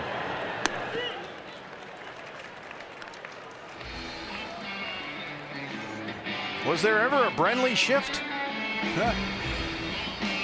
Probably wouldn't have hit 248 if there'd have been a Brenly shift. They would have just lined all the 8 defenders up right down the left field line. He's going to pull the ball. He's going to try to pull the ball. Vila strikeout victim. Well, you made the news last night. That was a hot topic around the ballpark.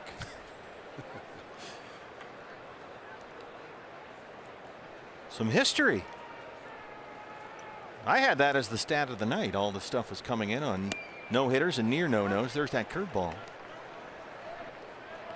The last time the Giants were no-hit for 7 2/3 innings by one pitcher was August of 1986 against the Phillies' Don Carmen, who took a no-hitter into the 9th inning, broken up by a Bob Brenly leadoff double. Take that.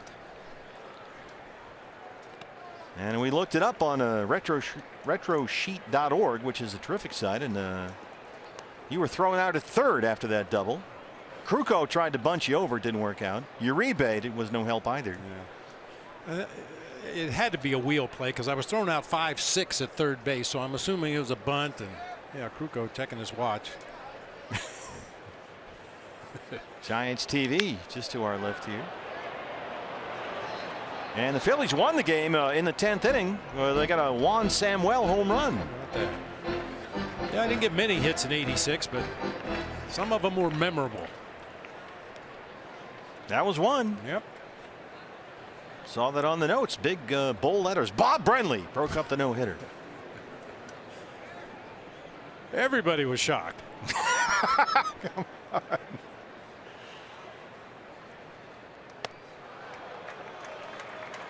6 strikeouts for Chris Stratton, who has now retired 10 in a row.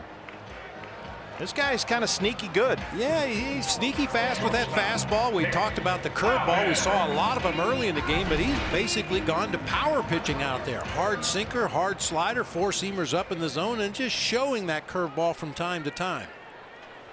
Nick Ahmed hit into a double play to end the second.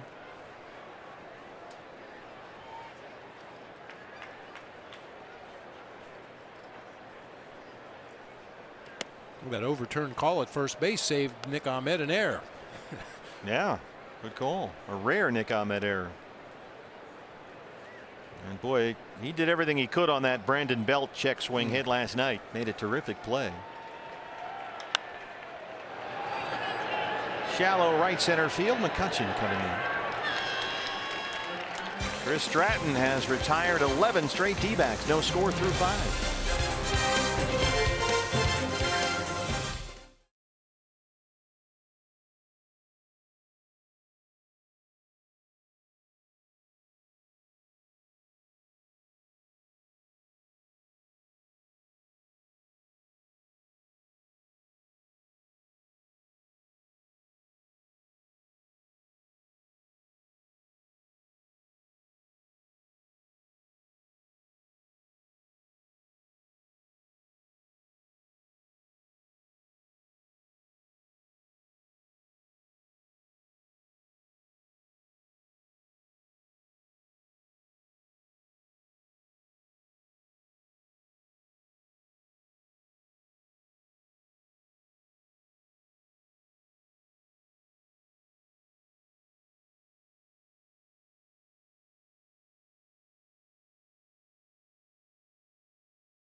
Join the D-backs for Cinco de Mayo Fiesta before the D-backs Astros game. Enjoy live music, a salsa tasting, beer garden, and a whole lot more. And the big giveaway that night, the State 48 Sugar Skull t-shirt. That is a really cool t-shirt. In fact, we have one up here. I notice your staff has stolen all of them. Don't miss that game. Get your tickets. Cinco de Mayo, dbacks.com/Cinco Sugar Skull t-shirt, courtesy of State 48. Occasionally a giveaway item makes its way up here early, so we can, you have to approve everything. And someone absconded with our Sugar Skull t-shirt. Well, if it wasn't for the giveaway close during the season, crack staff would be naked most of the time. With what you paid them, I'm not surprised. Wait, there's pay?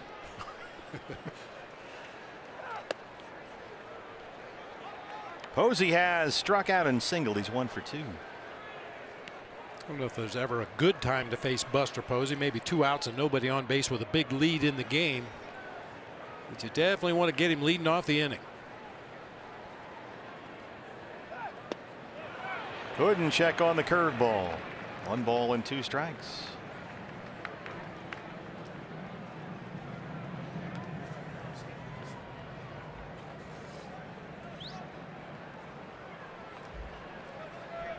Buster did not look real comfortable after that last swing and a miss. He's got that swollen right thumb he's been playing with the last few days. Sat out Sunday's game in San Diego because of it. They had the off day Monday.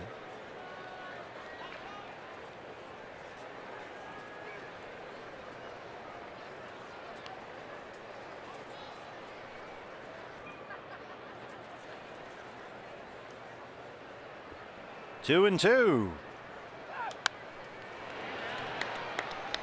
There's the curveball from Robbie.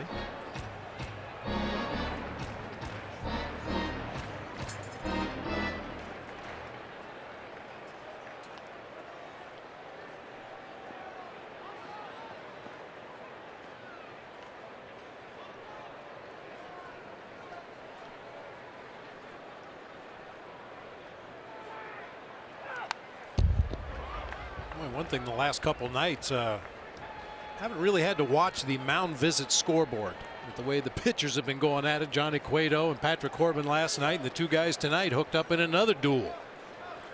No need to go to the mound. Yeah, things move along. Just leave them alone. Even tonight, when Robbie had some traffic around him in the 2nd and 3rd innings, able to work his way out of it. 94 in, and it's full 3 and 2. Longoria on deck. Robbie tonight has walked 2. He's struck out 8 so far.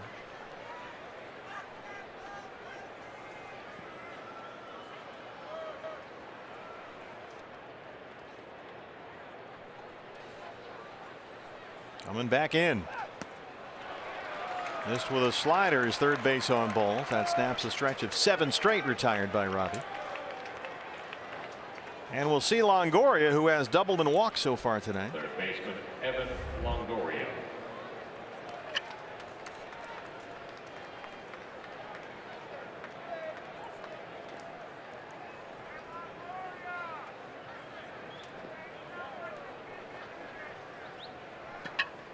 Robbie double checking with his middle infielders to see who's covering the base on a comebacker hit to the mound.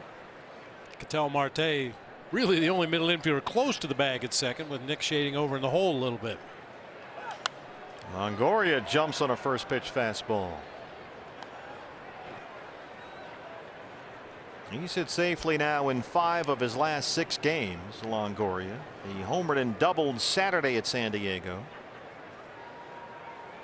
Had 2 hits in their loss to the Padres on Sunday. He's doubled so far tonight.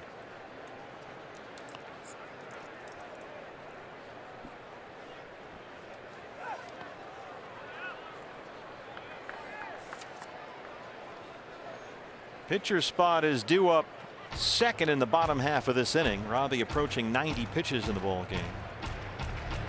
Bullpen is quiet for the moment for the D-backs.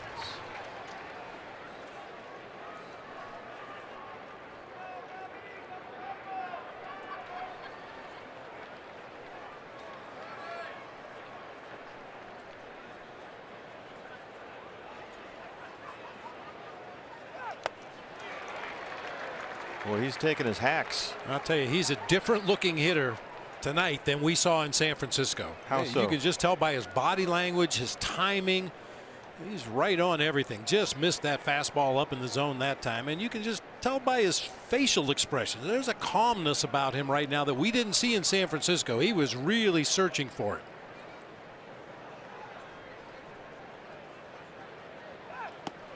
Well, he admitted as recently as last week that a little bit of his slumping is being anxious and wanting to perform. Something he says can get you out of your normal habits. Bruce Bochy's ready for those hits to start falling in.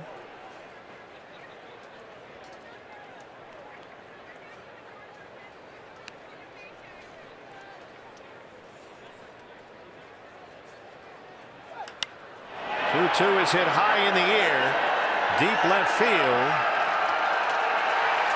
and gone. Evan Longoria, that's his third of the year, and it's 2-0 Giants. He's starting to heat up. Yeah, I was just thinking that same thing. It may not work its way up and down the lineup, but you got Buster Posey and Evan Longoria together. 4 or 5 in the lineup, or 3-4 in the lineup, depending on how Boch lines them up.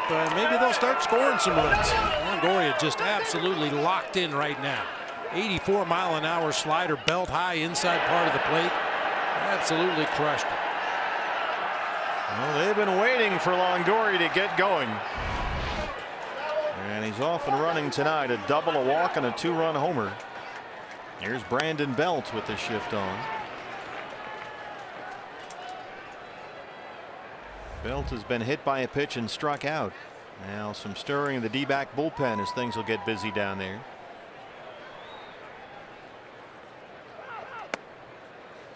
Fastball's a strike, and quickly it's 0-2. Has to be a little bit encouraging, at least to Bruce Bochy, the fact that the Giants scored first tonight. They're 5-1 this season when they score first, 1-9 when the opponent scores first.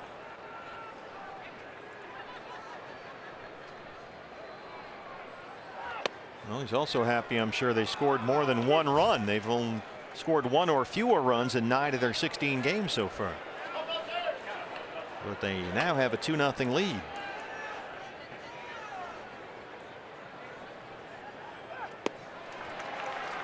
He strikes out Belt. That's 9 for Robbie Ray. 1 down in the 6th.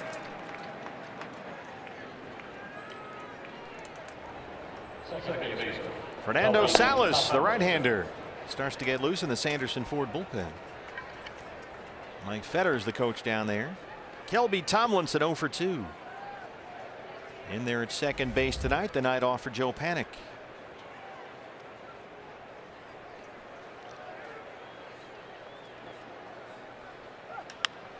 And Tomlinson dunks one into right center field.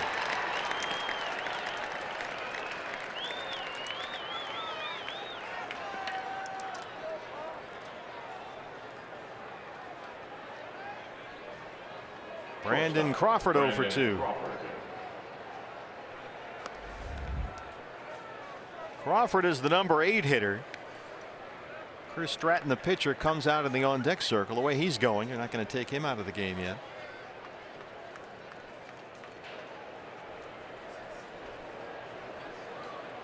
Robbie at 95 pitches.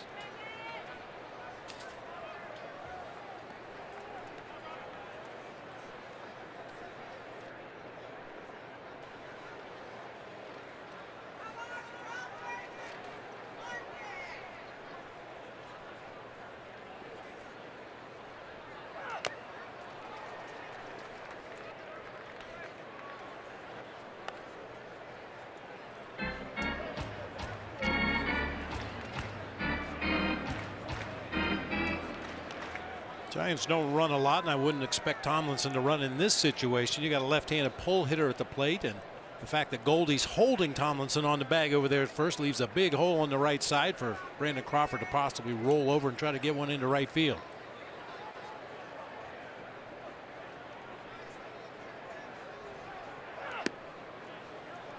Fastball low. It's 1-1. Dodgers have opened up a 9-2 lead at San Diego. It's only the 3rd inning. Rockies lost at Pittsburgh today, 10-2.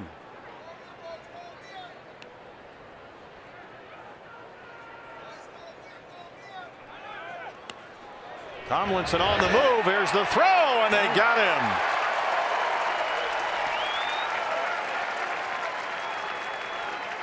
Alex Avila throws out Kelby Tomlinson. I was surprised they attempted to steal. Alex Avila said, don't do that again. Put it right on the bag. Wow, what a throw. Base is empty. 2 outs and a 1-2 count on Crawford.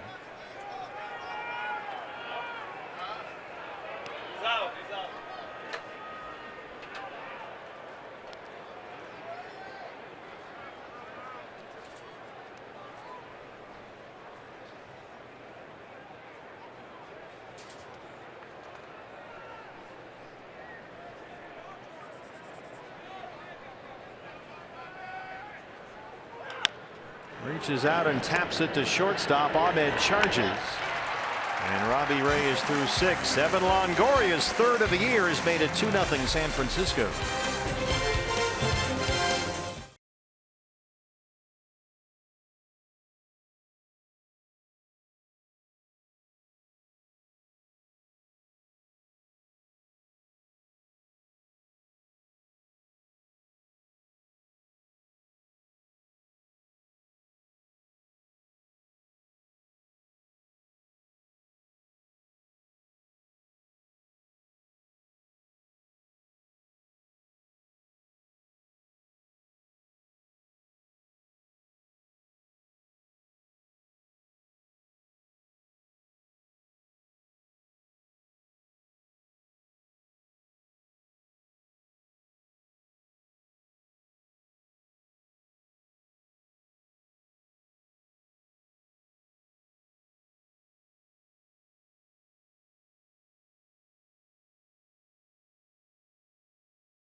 Evan Longoria's 2-run homer in the top half of the inning gives the Giants a 2-0 lead as we head to the bottom of the 6th. Time to take a look at our Geico legacy moment on this day in 1981 in the International League. Pawtucket and Rochester begin the longest professional game ever played. They suspended the game at 4:07 in the morning in the 32nd inning with the game tied 2-2. It's completed later. On June 23rd, the Red Sox scored to run in the bottom of the 33rd to win the longest game in the history of professional baseball. That was a Dave Koza single. Gerard Dyson leads off the 6th inning. First pitch swinging, pops it up behind the mound. Tomlinson's under.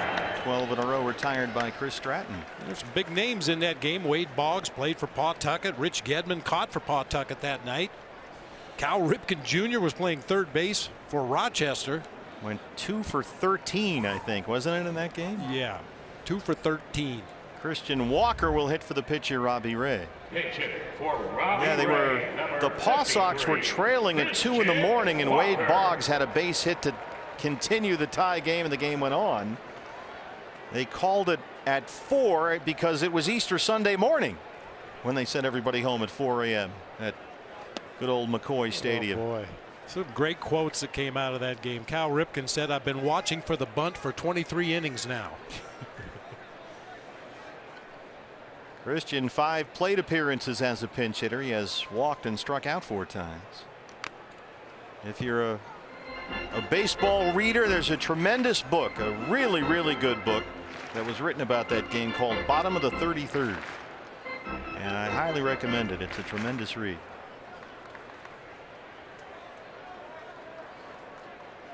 Bottom of the 33rd by Dan Barry.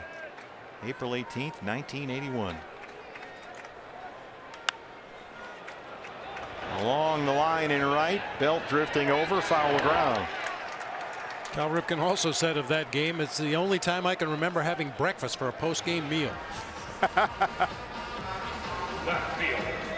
Rochester's Dallas Williams went 0 for 13 in that ball game, and they asked him about it after the game, and this is what he was concerned with. And I'm quoting, we had a guy, Mark Corey, who got taken out of the game in the 13th inning, and when we got back to the clubhouse, all the beer was gone and he was hammered. After going 0 for 13, Dallas Williams was probably looking for some beverages. He earned it. Peralta has one of the 2 D-backs hits, a leadoff single against Chris Stratton. The Diamondbacks have not had a base hit since Descalso's single to lead off the 2nd inning. Since then, Stratton has set down 13 consecutive Diamondback hitters.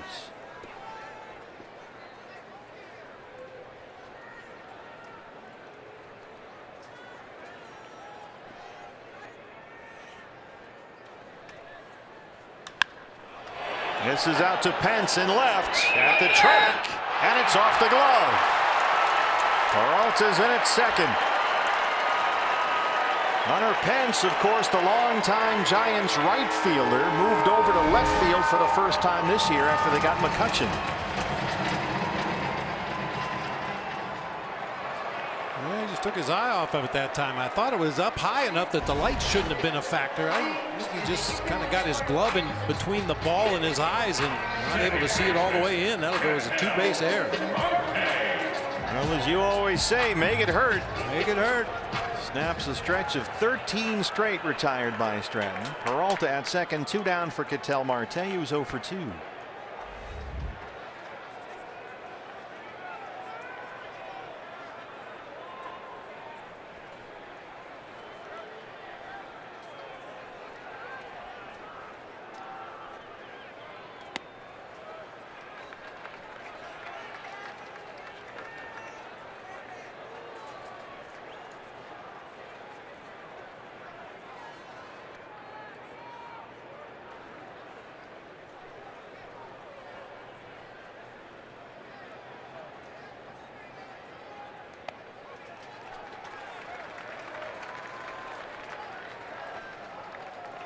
Sometimes something like that can derail a guy just a bit. He had been in the rocking chair, Chris Stratton. Cruising ever since the 2nd inning.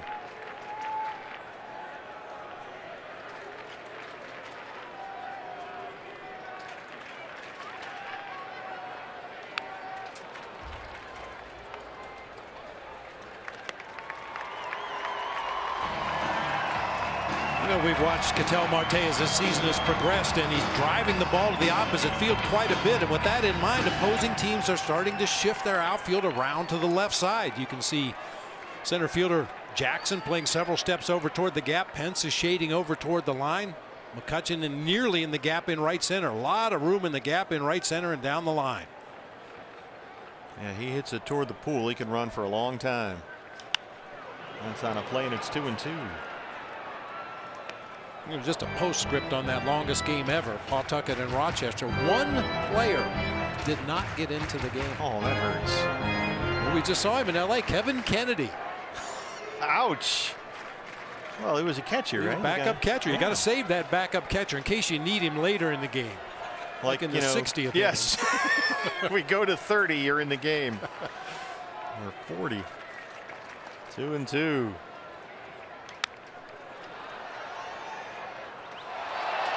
A tremendous catch by a D-backs fan up there. Yoshi Hirano has joined Fernando Salas in the Sanderson Ford bullpen.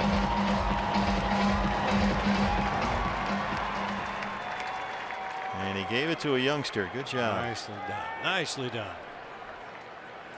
That's a good seat up there. Feet up, watching D-backs baseball. Roof and panels open here, Chase Field. 2-2 pitch. Off the glove of Stratton. Tomlinson has to hurry, and he gets Marte at first. So the error by Pence doesn't haunt them. It stays 2-0 San Francisco.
trailing the Giants 2-0. Series finale here tomorrow night. What's next? Brought to you by CenturyLink.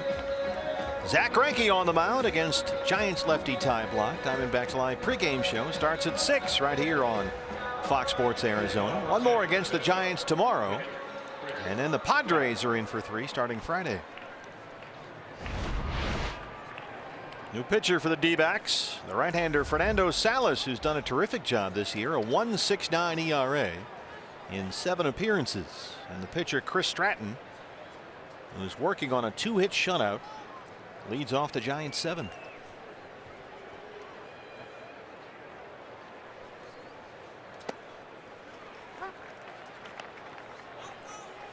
Stratton has struck out twice so far, 0 for 2.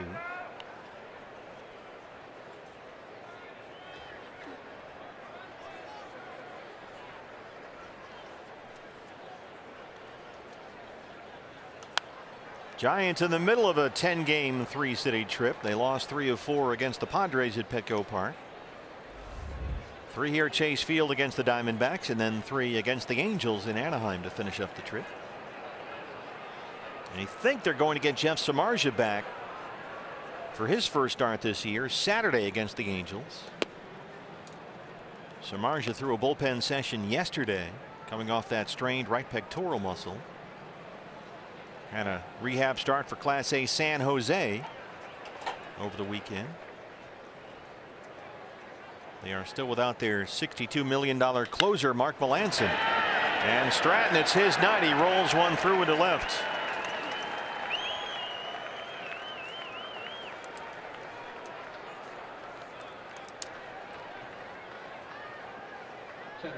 Austin Jackson has walked and struck out twice.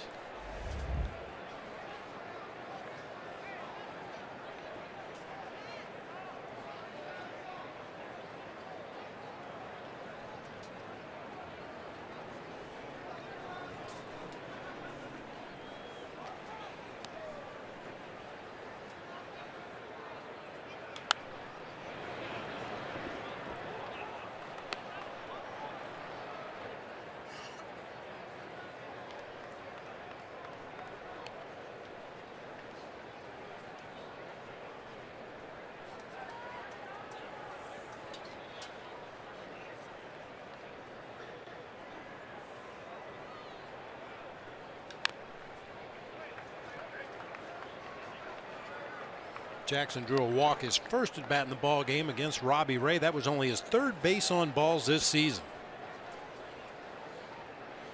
You look at this Giants lineup and look at the on base percentage. It's kind of upside down. Jackson's on base percentage coming in tonight was .255. Pence was .214. McCutchen .275.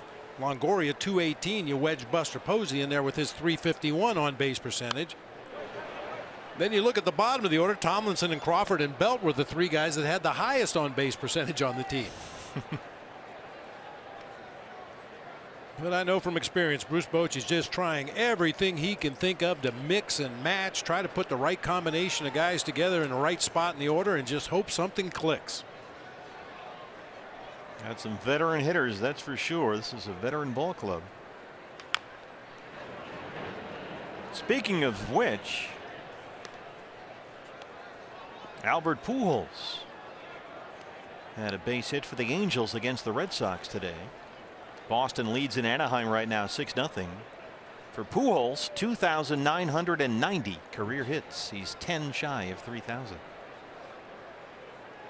Michael Brenly's Red Sox have a 6-0 lead.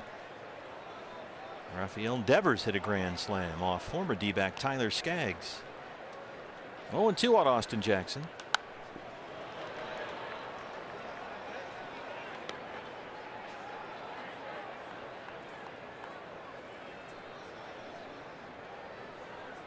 Indians and Twins are playing at Puerto Rico again. They're in San Juan, tied at 1 in the 15th inning. Maybe they'll play 33. I thought you were going to say it snowed out. Almost, right? So the Cubbies had another one they had to bang today. They may never play another game. The Cubs might make Anthony Rizzo happy. Yes, he wants fewer games. Cubs and Cardinals postponed at Wrigley.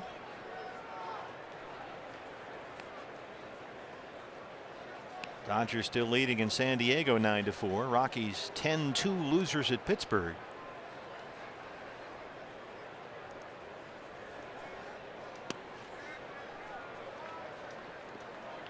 The A's won a wild one. They beat the White Sox 12-11 in 14 innings in Oakland. Way to go, Mel.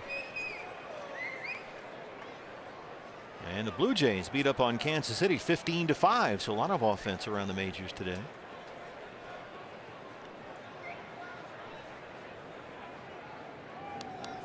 Braves just signed Jose Bautista. They beat the Phillies 7-3.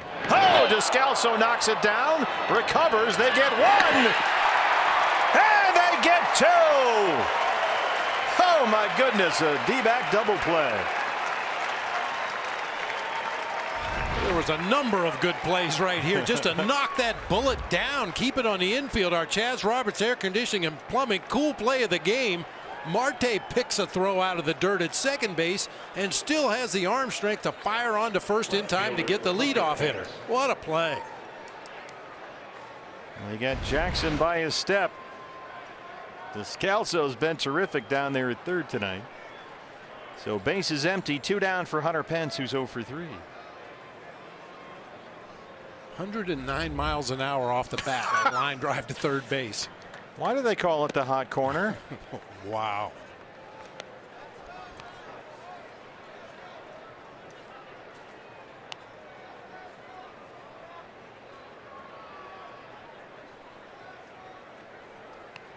It is great baseball instincts. Some guys are gym rats in basketball. Daniel Descalso's a gym rat. That's a good call. Yes, he went. Tom Hallion. 1-1.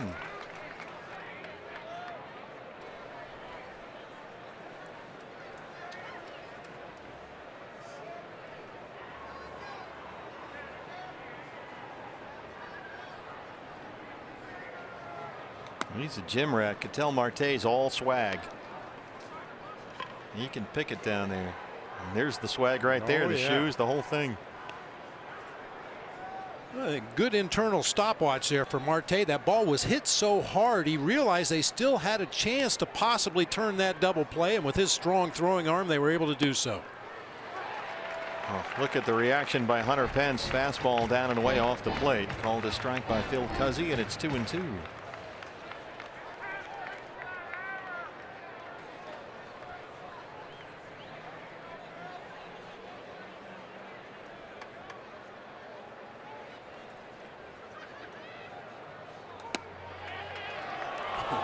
Almost the same pitch.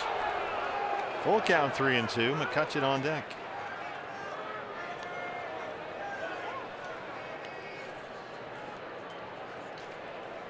Giants have out hit the D-backs 6-2. They lead it 2-0 on an Evan Longoria home run against Robbie Ray. Longoria's third of the year. Hence goes down swinging. We stretch at Chase Field. And Paul Goldschmidt will lead off the D-backs 7th inning. They trail the Giants 2-0.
Goldie leads off the D-backs 7th.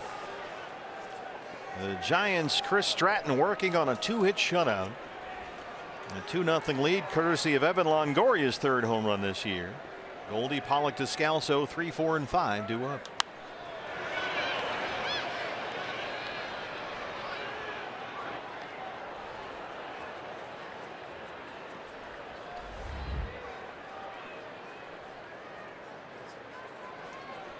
Stratton has retired 14 of the last 15 Diamondback hitters he's faced.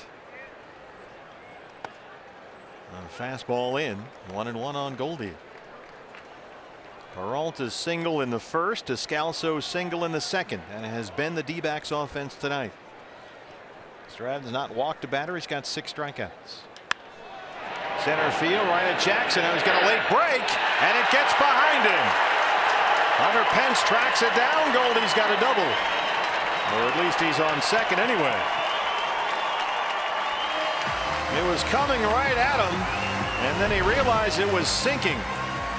Well, he knew who the hitter was, and usually when Goldie barrels up a ball to center field, it goes a long way, but that ball got down near the trademark and just died in shallow center field. Jackson fans on it.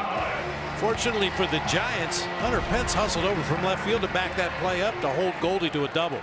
His 3rd of the year. A.J. Pollock now. A.J. 0 for 2.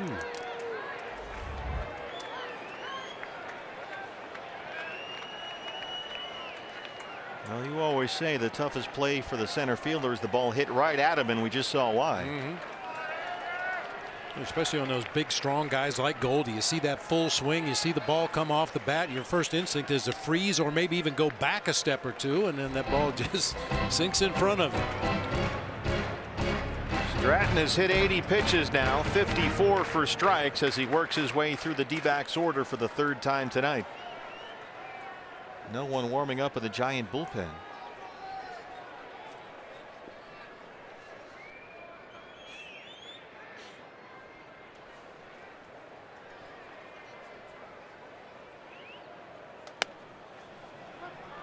Looks at a 1-0 fastball.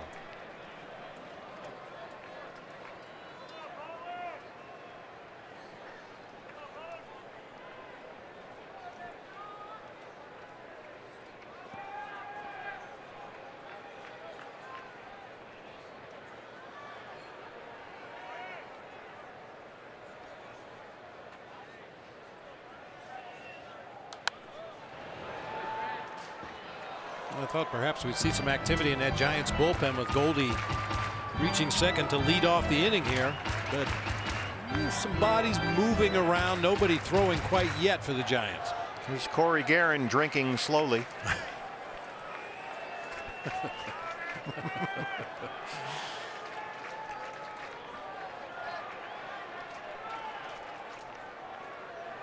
D-backs bullpen is very busy. We got 2 guys ready down there.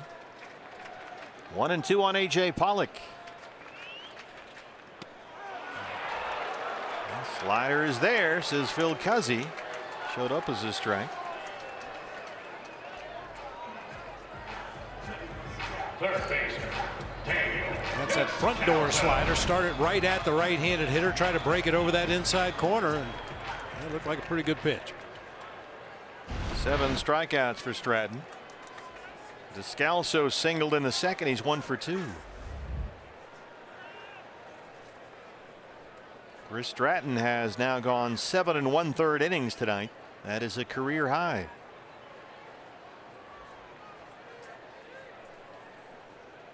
He's getting deeper into ball games. He held the Padres to only 1 hit in 7 scoreless last Thursday at Petco Park. That had been the longest outing of his career until tonight. He threw 101 pitches in that start.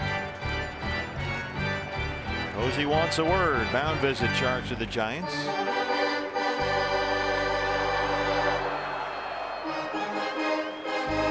Is more about what Stratton is throwing or more about Goldie standing at second base? I think it's Goldie standing at second base. He's seen a number of pitches already out there, watching the at bat of A.J. Pollock and the first delivery here to Daniel Descalso. And in a 2-run ball game with a runner in scoring position already, you don't want to take any chances. 1 out here in the 7th.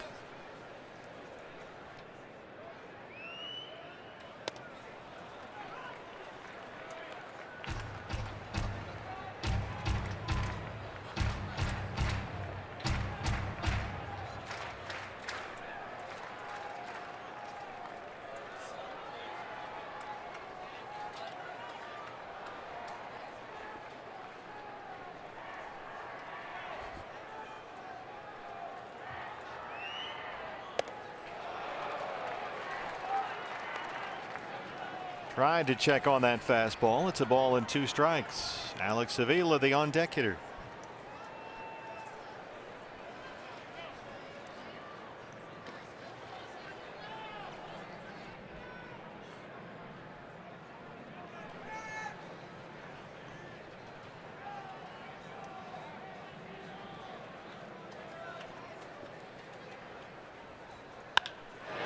This is hit out to right. McCutchen is there.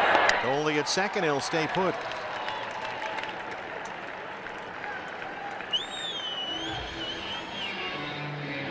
Boy, Descalso, it seems, makes more loud outs than anyone on the ball club. He just has that knack for getting the barrel on the ball no matter where it's pitched. We know he's got pole power. We've seen him go deep to right field. Oh, yeah. Just might have caught that one out near the end of the bat a little bit. Alex Avila has struck out twice against Chris Stratton. Alex off to a 4 for 29 start to the year. Tomlinson at second backs up on the outfield grass. Crawford, the shortstop, right behind the second base bag.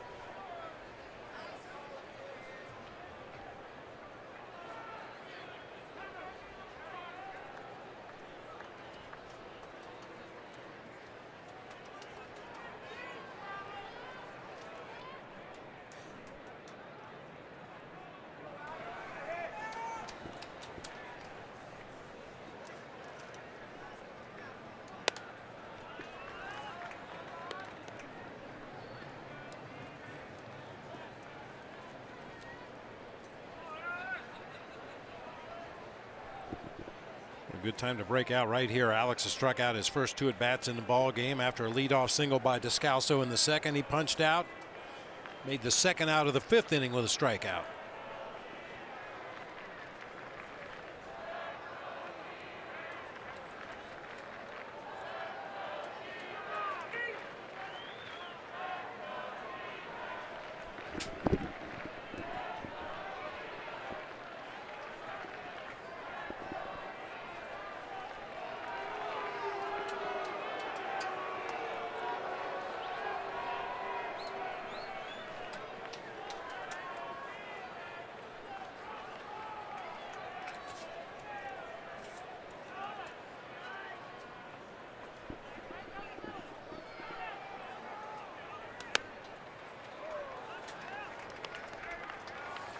Trying to change up that time. 2-0. Now you do have first base open with a left-handed hitter at the plate and a right-handed hitter on deck. That's Nick Ahmed. But Nick would represent the potential go-ahead run in the ball game.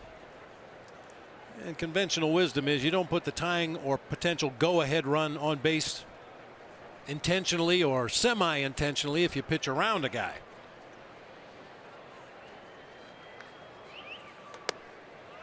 Fastball's up and it's 3-0.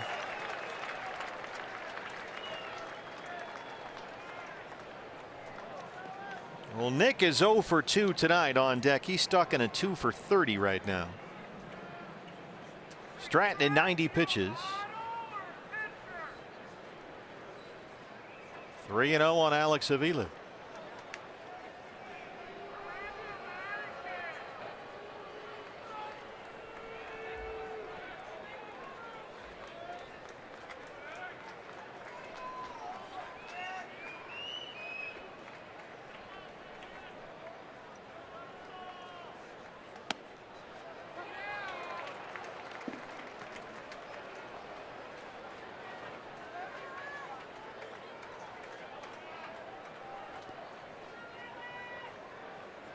Alex, a career American leaguer, except for a couple of months as a Cub last year.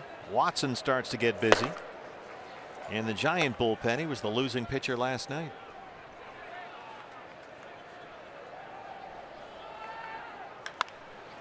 So Avila still trying to get a feel for some of how these National League pitchers look up there. Longoria was talking about that as a hitter. He's watched more video coming over to the National League this year from Tampa Bay than ever before in his career. Trying to get familiar with some of these NL pitchers. It used to be you'd go to your teammates and say, who does this guy remind you of in the American League? And you'd try to get a little bead on some of the opposing pitchers you've never seen before by saying, oh, this guy's a lot like Who's the guy for Toronto, the right-hander? Archer. Chris Archer. This guy's a lot like Chris Archer. Or this guy's a lot like John Lester, whatever the case may be. Learn about a pitcher by what other guys have seen. The slider strikes out Avila for the third time. We're through 7. D-backs trailing.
Don't forget, we've got some big home games coming up you won't want to miss here at Chase Field. D-backs will host the Dodgers April 30th through May the 3rd, and the Astros will be here, the defending World Series champs, May 4, 5, and 6. Get the best seats with a ticket plan. Learn more at dbacks.com/tickets. Kids bat and ball set is coming up April 22nd against the Padres. And of course, you want all the kids at the Sunday games. Yoshi Hirano. Haven't seen Yoshi in a while. His 9th appearance this year. He and Archie Bradley have had some time to rest back there in that bullpen. Be rested and ready to go. You see Hirano going through his stretching routine out there behind the mound, a little reminiscent of Ichiro before he takes his at bats. Gets down in that low crouch, cranks his upper body from side to side. Fastball on that big split finger pitch. McCutchen singled in the 3rd. He's 1 for 3.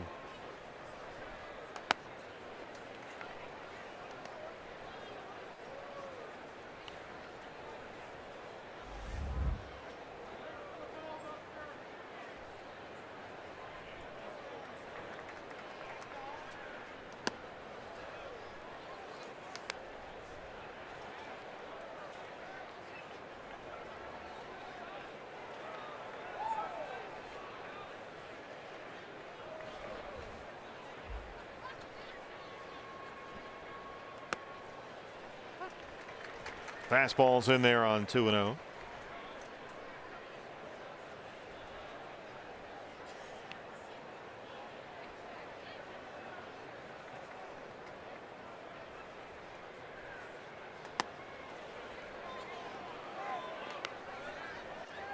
McCutchen, Posey, and Longoria, the heads of state of this lineup, due up here in the 8th inning. 3, 4, and 5.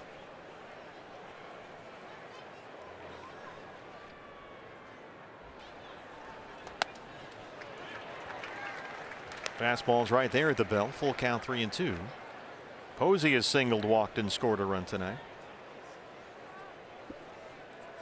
Giants about hit the D-backs 6-3. They lead it 2-0.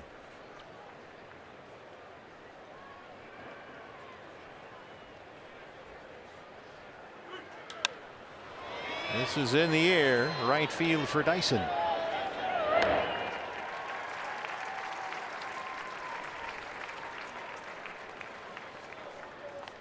Well, you said it, partner. The heads of state, McCutchen, Posey, Longoria, and then you throw Brandon Belt on the tail end of that. This definitely is the sharp end of the stick. Sure is. That's why people thought the Giants would make some noise. And some pretty impressive names in this lineup, especially when you throw Panic in there. He's got the night off tonight.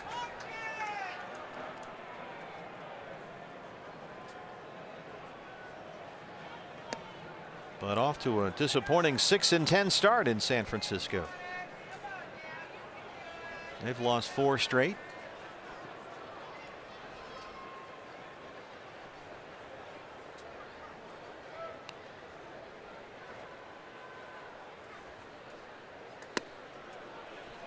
There's that splitter. 2-0.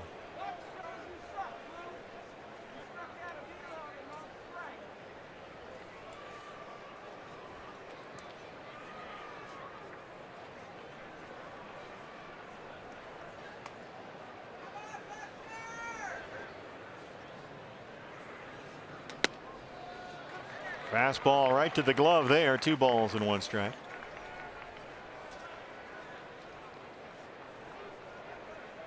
Goldie is down there and laughing at Posey's reaction to that strike call.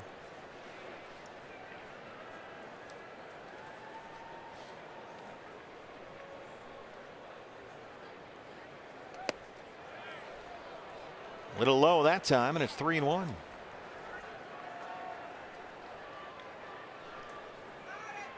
Longoria's been the big bat. A double, a walk, and a 2-run homer.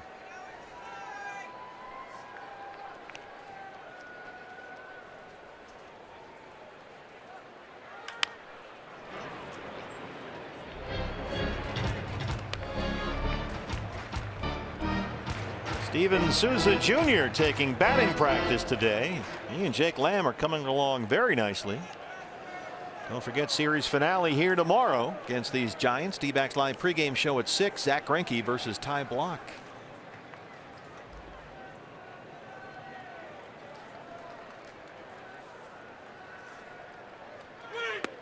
Called strike 3. Fastball right there, says Phil Cuzzy. And he rings up Posey. Hirano just steadily working around the edges in the bottom of the strike zone, occasionally across the top of the zone when he wants to elevate.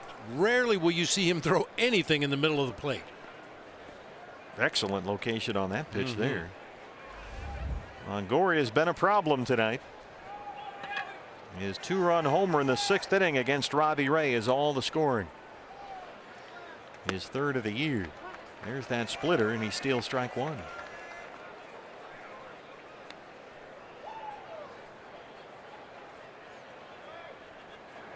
Giants not only wanted to get a little more right-handed, they wanted somebody that could hit the ball over the fence. And Longoria did that here in the 6th. Robbie Ray slider up over the inside part of the plate. High in the air to left center for a 2-run bomb. Yoshi ahead 0-2.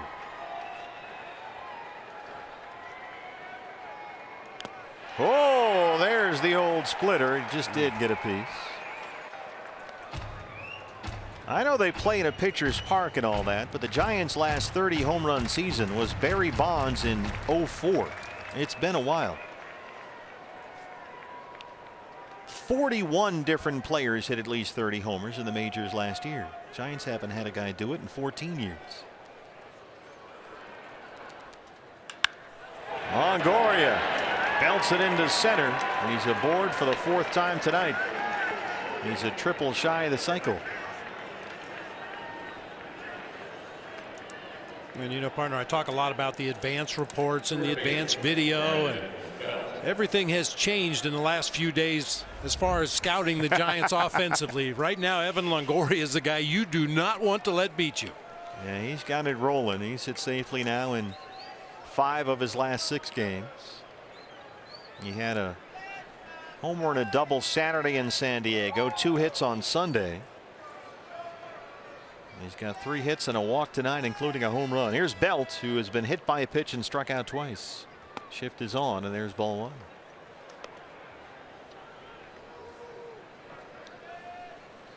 Ahmed, the shortstop, the only defender on the left side of the infield. Descalso at 3rd, right behind second base ump Chris Siegel.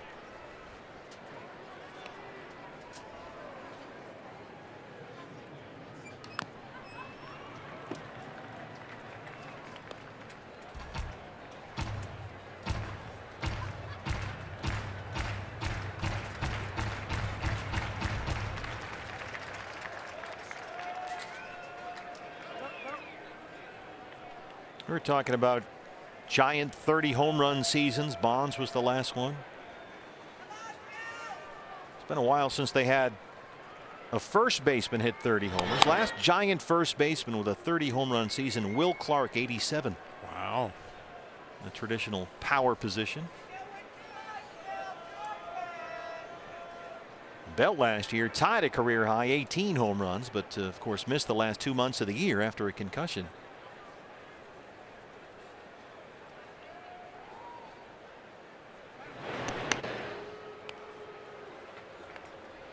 Now McCutchen has got Will Clark's 22.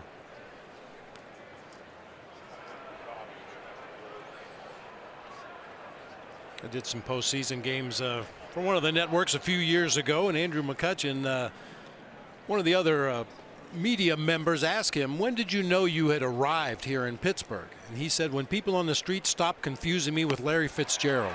Because of the hair. He had the dreads going, and Larry Fitzgerald, of course, played his college football at Pitt. So when Andrew McCutchen would walk down the streets of Pittsburgh, everybody said, hey, Fitz, what's going on? He said when they finally recognized it was him, that's when he knew he had arrived. He certainly did. Yeah, he did. Won an MVP award in Pittsburgh in 2013. 1-2 on Belt. A fastball headed for foul ground and just over the screen.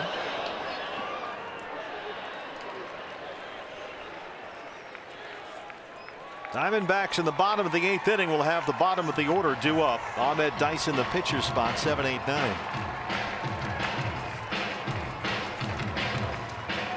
I've walked the streets of Pittsburgh and seen you confused for Bill Cowher a lot, especially in some of the pizza joints. Yeah, it's been a while, but yeah, it used to be. The donut shop was my favorite. It was our little secret. The lady that worked there said, don't worry, I won't tell anybody. Well, you could have told her. Then the free donuts would have gone away. The free donuts dry up, yeah. Oh, no, Coach. We won't take your money in here. Really love that double reverse she called in the game on Sunday. We had a game Sunday? We played the Mets on Sunday. I don't know what you're talking about, lady.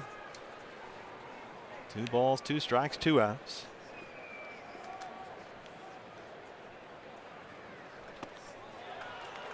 Floats a splitter up there. That's the third 3-2 count in this inning for Yoshi Hirano. Kelby Tomlinson is the on-deck hitter.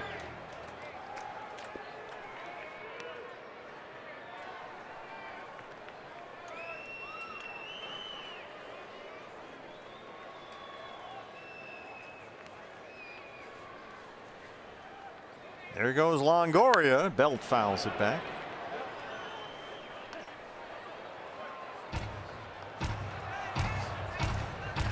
The Sheriff, Andrew Chafin, warming up in the Sanderson Ford bullpen.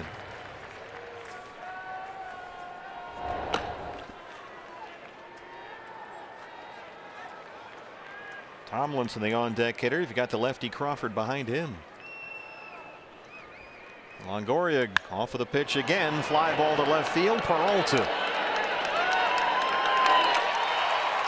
Bottom 8 on the way. It's getting late. D-backs trail at 2-0.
up in a bit. And Brandon Webb, I know one of the topics will certainly be Robbie Ray. We wondered on the pregame show if he would find his fastball command. Did he? That's what he's been struggling with, and it looked a bit early that he was struggling to find that release point, missing up high and away on his arm side.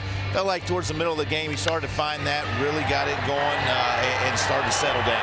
We will break it down. You'll break it down once this game is done and more. Steve, though, there's plenty of baseball left, so back to you. There sure is, guys. Thanks. Nick Ahmed doubles off the right field wall to start the home half of the game. Fourth double of the year for Nick. Well, we talked about Nick going all the way back to the beginning of spring training, how he's generating some more power when he does make contact. He's driving the ball, not just putting it in play. This one hits right about halfway up the wall out there near the RamTrucks.com pool area. All right, so down 2-0. Tying runs at the plate, nobody out. It's Gerard Dyson 0 for 2. Pitcher spot behind him, and Chris Owings is in the on-deck circle. Bullpen is busy for the Giants with Stratton at 94 pitches. That was just the fourth hit for the Diamondbacks. Longoria sort of kitty cornered there at third, anticipating a bunt from Dyson, but he's got to stay near that bag with Ahmed at second.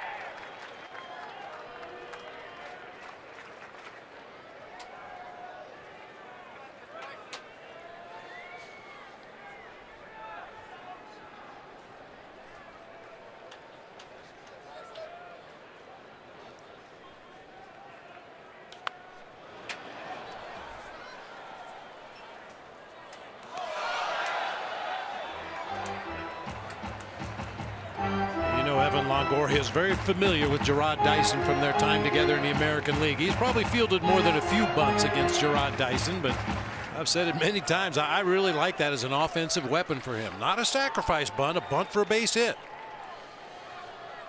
At that speed, he's just got to get it down somewhere to a bare area. And Dyson, parts of 7 seasons in Kansas City, last year a Seattle Mariner.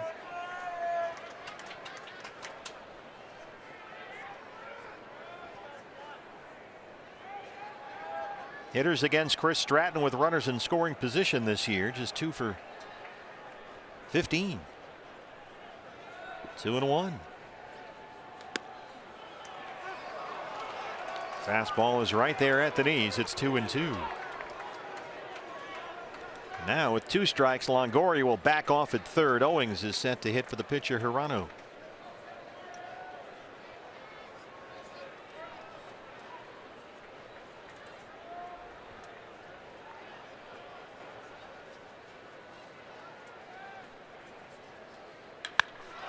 Dyson sends one deep to center field. It's off the wall. Ahmed had to hold up. Here he comes. Dyson's at third. They bobble the relay out there. Crawford dropped it. And it's 2-1 D-backs, and the tying run's 90 feet away. Boy, did he put a charge on that ball. Austin Jackson was playing him real short out there in center field, and Dyson drove it over his head all the way to the wall. Nick had to hold up and make sure that ball got down. Gerard Dyson did not. He was streaking around those bases, ends up at third. As you mentioned, Brandon Crawford dropped the ball out there as the cutoff man, but quickly recovered, holding Dyson to a triple. And that's going to be it for Chris Stratton, who pitched a tremendous ball game here tonight. But he leaves responsible for the tying run at third base and no outs. 2-1 in the 8th inning. It's just getting good at Chase. Don't go anywhere.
Managed only 3 hits, but here in the 8th, 2 balls off the wall. Nick Ahmed a double, Dyson an RBI triple.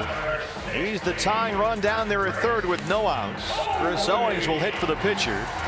And the new pitcher for the Giants is the left-hander Tony Watson, who got the loss in the ball game last night. Watson usually a very reliable late inning reliever for the Giants, for the Pirates.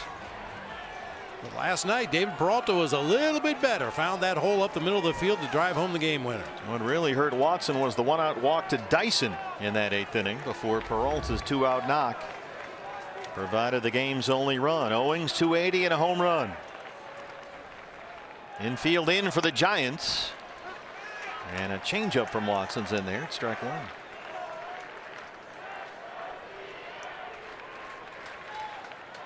You like the contact play here with Dyson's speed? I do. Yeah, I'm one of those guys that I adhere to that contact play. I know a lot of guys run into easy outs at home plate, but boy, a guy with Dyson's kind of speed, if he can get a good secondary lead down there at third base and be off on contact, it's really going to put pressure on the Giants defenders to field it cleanly, make the exchange cleanly, and make an accurate throw to get him. Here's a look at the Giants defensive alignment. It's 0-2 on Owings.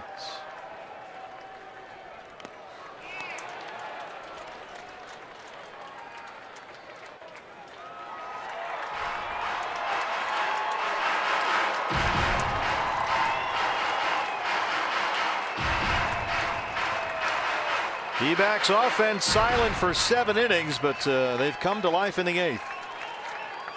Trying to get Dyson home from third with a tying run.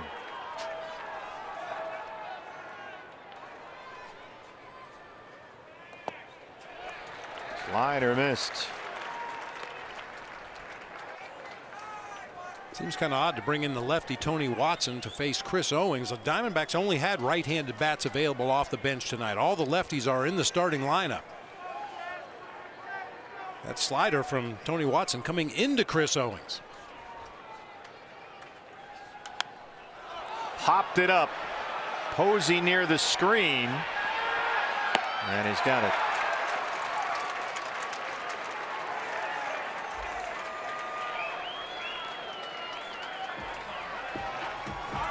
Well, Peralta had the big hit last night, as we mentioned. A 2-out RBI single that made it 1-0. And it turned out to be the game's only run.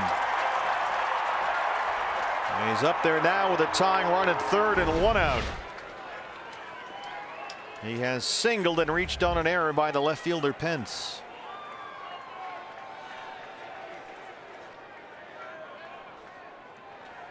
Infield still in for the Giants.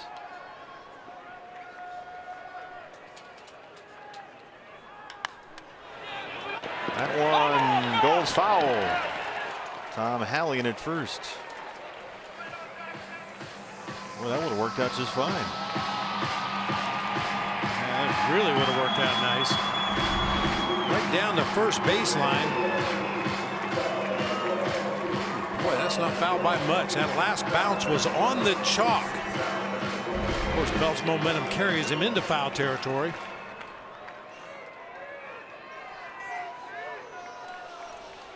A rematch from last night, 8th inning. David Peralta and Tony Watson.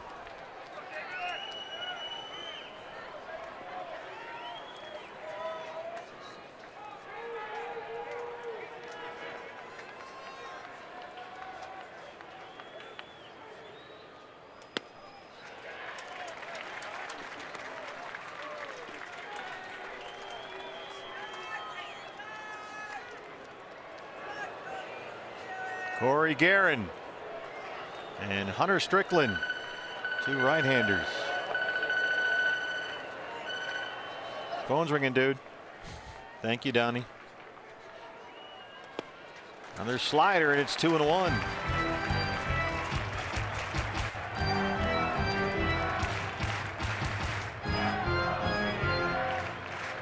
How about those numbers?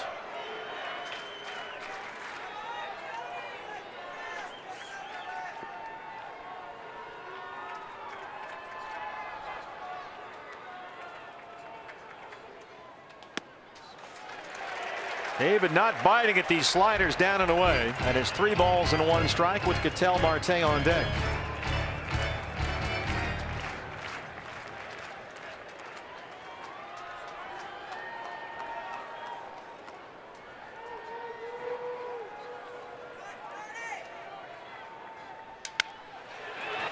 Bell has it. Dyson is staying put. Peralta's aboard. Brandon Bell trying to look Dyson back to the bag. And nobody was over there at first. Well, that was on Tony Watson for not getting over there to cover the bag on any ball hit to the right side. He ends up being a spectator. There's no way Kelby Tomlinson can outrun David Peralta from where he was. Mental error on the part of Tony Watson that time. It'll go as a base hit for David Peralta. His second hit tonight. And now it's up to Ketel Marte, 0 for 3.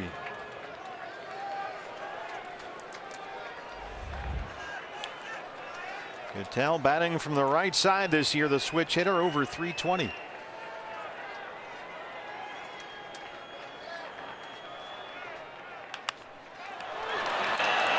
Low throw, they get 1 and 2. But the D-backs get on the board. They trail it 2-1.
Guy triple follows a Nick Ahmed leadoff double. D-backs only get 1 run though, and so they trail it 2-1 as we start the 9th. Giants will have the lower portion of the order due up. Tomlinson, Crawford, the pitcher spot 7, 8, 9 against Archie Bradley, as Archie comes on for the first time since Friday in Los Angeles. It's the usual response from the crowd here when Archie came in from the bullpen. They love him here at Chase Field. And once again, Kelby Tomlinson leading off an inning. Watch the bunt. He singled his last time up. He's 1 for 3. Goldie's in at third. Daniel Descalso creeping in, or at first rather, Daniel Descalso creeping in from third. And he swings away.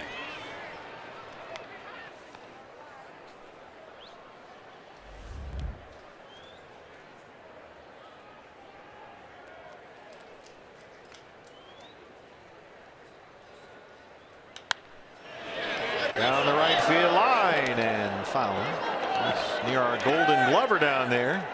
There is Rocket Roger Rogowski. The Rocket. Rubbing it up. That way, Rocket. And of course, the veteran Sid Doc Rosenblatt working left field tonight. Our Golden Glovers here at Chase Field. 0-2 on Tomlinson. Lays off a knuckle curveball, and it's 1-2.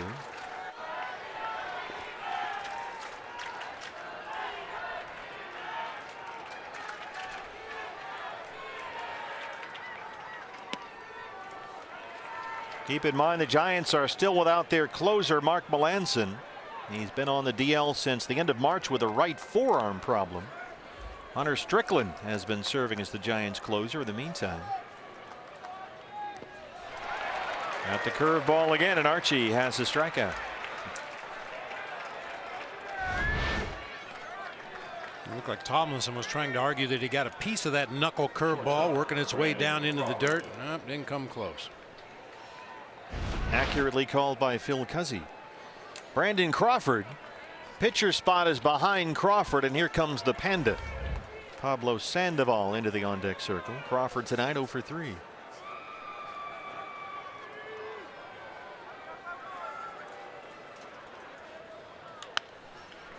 Ketel Marte.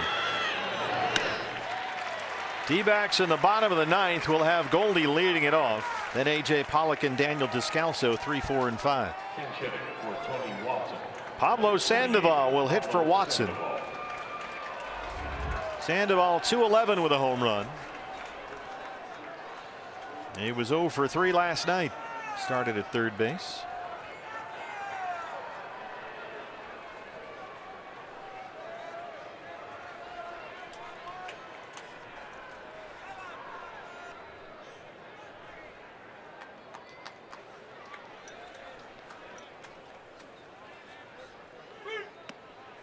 Sandoval 1 for 5 as a pinch hitter this year.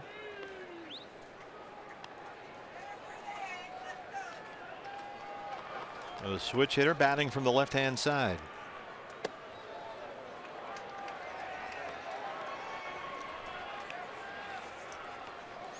This figures to be Sandoval's primary role this year, providing everybody stays healthy. He may get an occasional start at third, an occasional start over at first where he's been taking some ground balls, but basically he's going to be Bruce Bochy's #1 pinch hitter off the bench. Well, he's finally got that left shoulder healthy. Fastball off the plate. 3-1. Austin Jackson, the leadoff man, is on deck.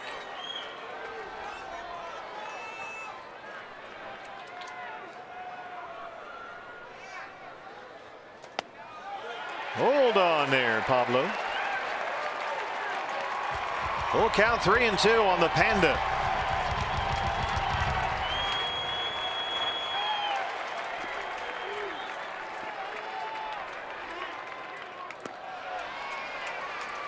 Curveball got away from Bradley, a 2-out walk.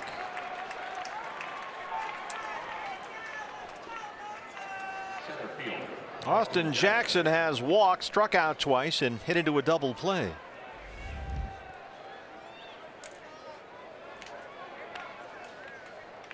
He's hitting .213 on the year.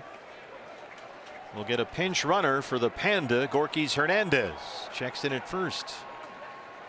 Pitch running at first base, number 7, Gorkys Hernandez.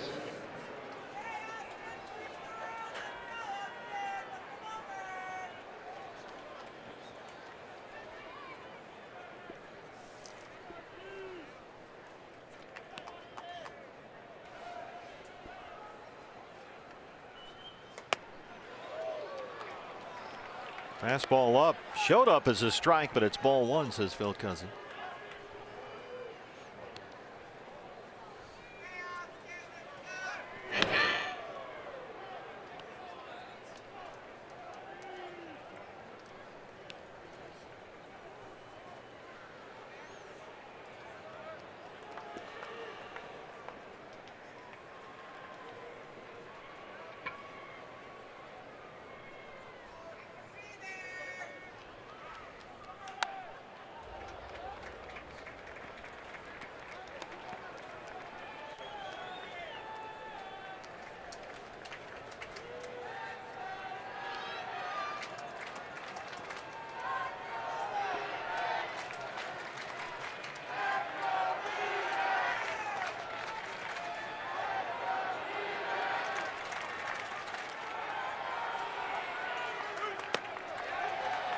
Another fastball up, and Archie doesn't get the call again. It's 2-1.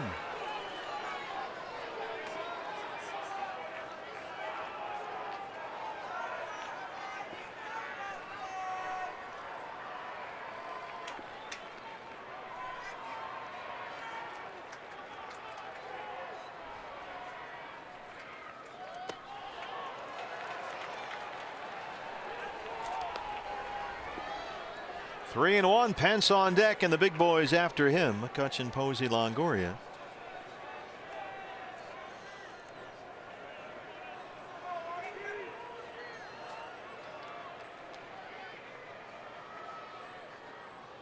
Bradley 16 pitches so far, only 7 strikes.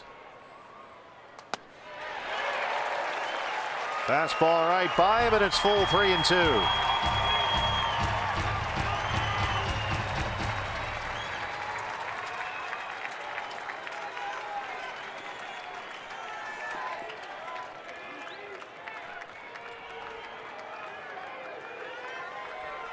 Curveball or fastball? Fastball. Challenging. Here it is. Hernandez off with a pitch. Up and in under the chin. And back-to-back 2-out walks issued by Archie Bradley brings up Hunter Pence.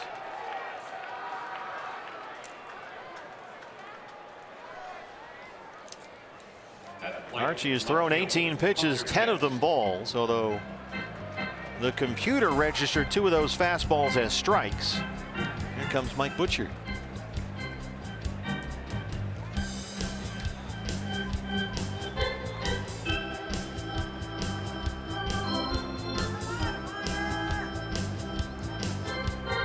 I mentioned it earlier in the ballgame about Robbie Ray in the first inning, kind of overthrowing a little bit, maybe a little bit too much adrenaline in the early going. I think the same thing can be said for Archie from time to time. He comes out of that bullpen blowing snot bubbles. He's ready to go out there and fire gas.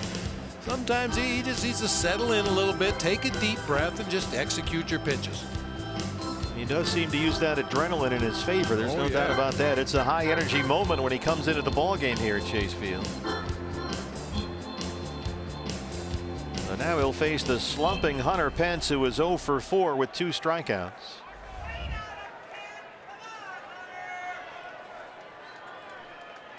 Pence has struck out 16 times in his last 28 at bats. He's got Hernandez at second and Jackson at first.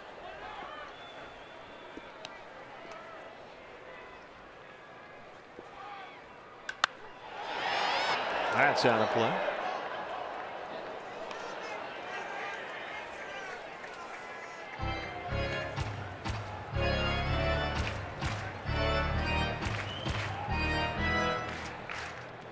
Archie's out there trying to encourage himself to get the ball down. Left another pitch up and out over the plate. Fortunately, Pence a little tardy on the swing, hit it foul down that right field line.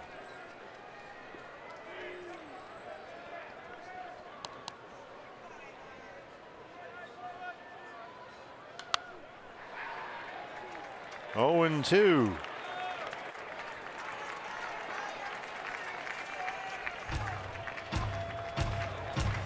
Trying to keep it a 1-run ball game. Goldie, Pollock, Descalso due up in the bottom of the 9th.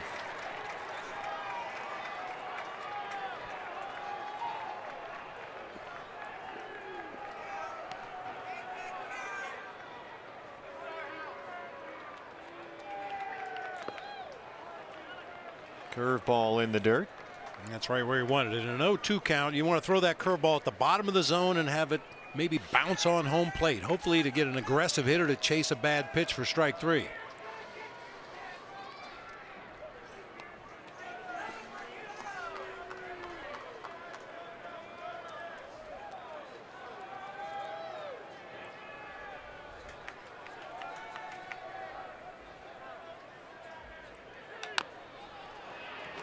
That goes foul, says Phil Cousy.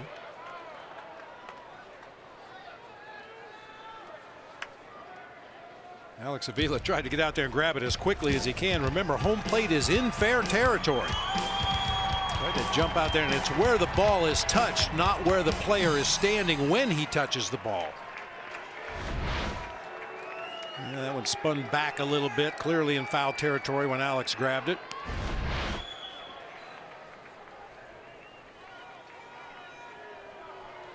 Hernandez getting a pretty healthy lead back there. 1-2 on Hunter Pence.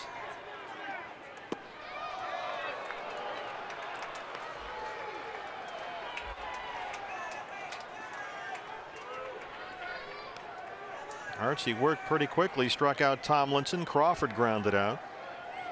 And walks of Sandoval and Jackson. Now it's 2-2 on Pence. Hernandez running for Sandoval at second. Ketel Marte. Well, it's a 2-1 ball game as we hit the ninth, and Goldie leads it off.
Trail the Giants 2-1. Paul Goldschmidt will lead it off against the San Francisco closer with Mark Melancon on the DL. It's been Hunter Strickland.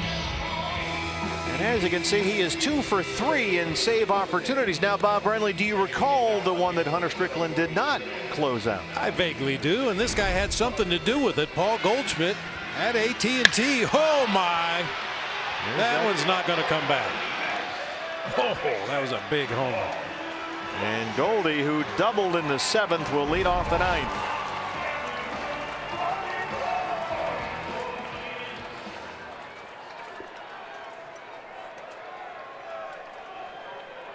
D-backs have been out hit 7-6. They trail it 2-1.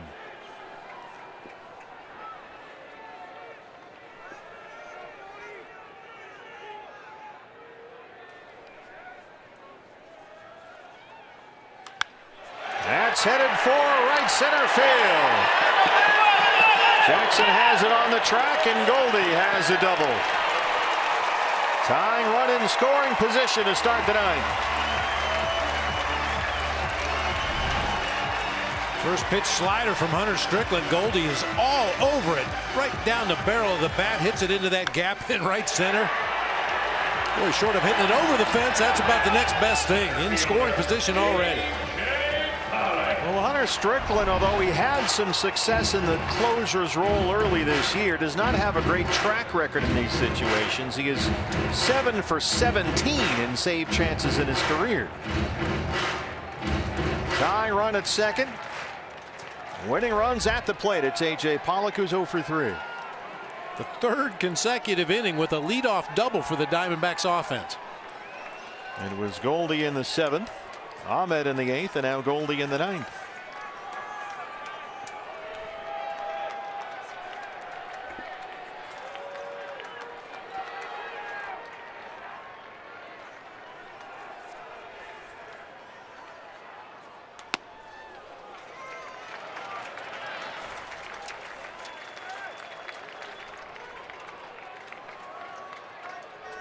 AJ faced Hunter Strickland in that same game last week in San Francisco following the Goldie homer and flat out to left field. His last career walk-off homer is only one nearly 4 years ago.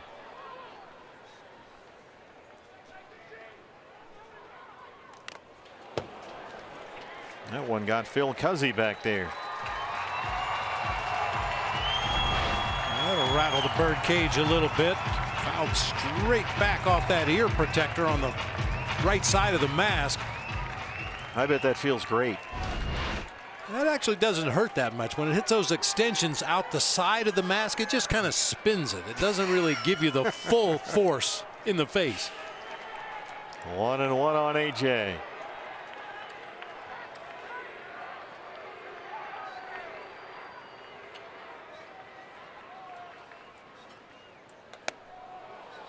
Fastball in.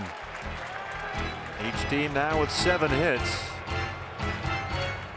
D-backs have stranded 4 tonight. The Giants have left 9.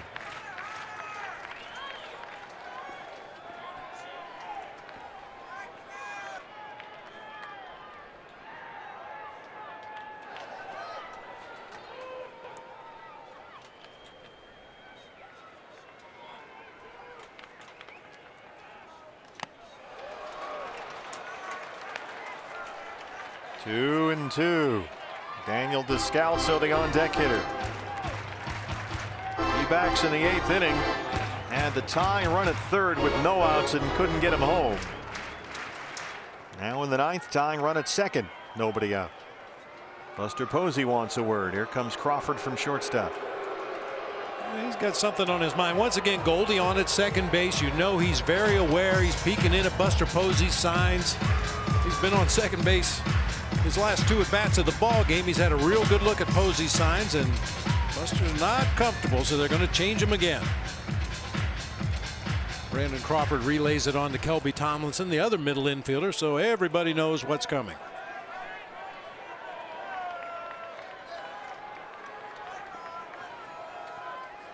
See if he even gives a sign here. Yeah, he's going to go down there.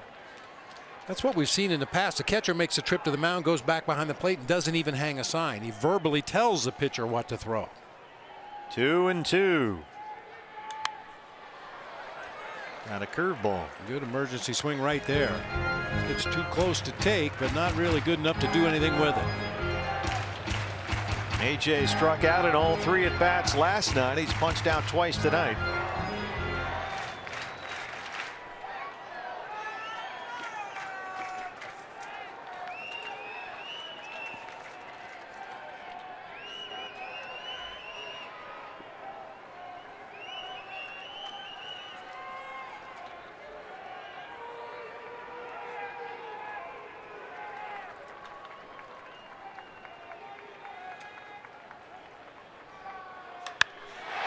Fly ball, right center field.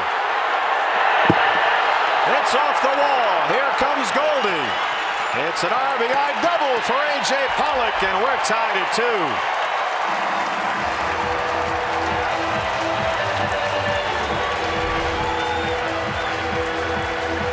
Boy, it's a center cut fastball. A.J. smokes it to that gap in right center field. Looked like he thought he might have got enough of it to sneak it out of here, but as we've seen in the early going, the ball not carried quite as well as it did last year. Bangs it off the wall out there in front of the Ram Trucks pool. Diamondbacks have tied it up and have the go-ahead run, winning run in scoring position. And Kurt Young, the pitching coach, to the mound. Descalso has been the walk-off hero before. Into the pool off Jordan Lyles of the Rockies last April. He's got a knack for this kind of thing, and then to beat the Phillies here at Chase.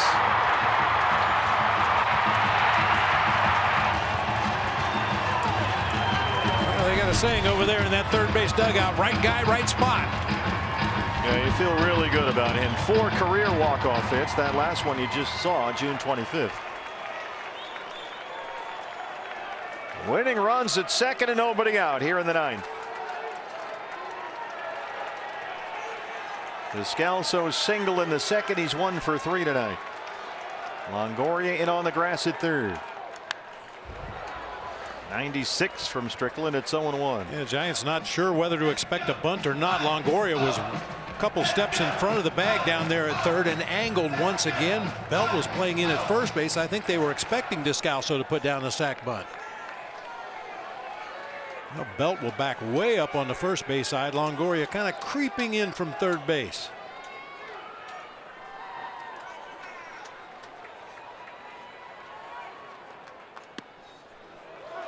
Good location, a hard changeup from Strickland. It's 0-2.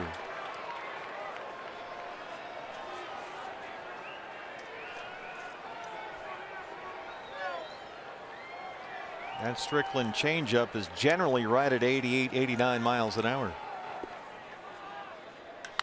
Descalso yanks it foul down the right field line.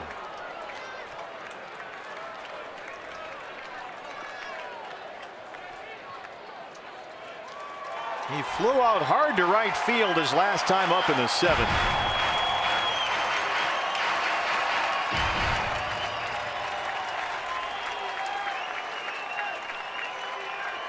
D-backs with a win can clinch their 6th consecutive series win to start the year. First time in franchise history.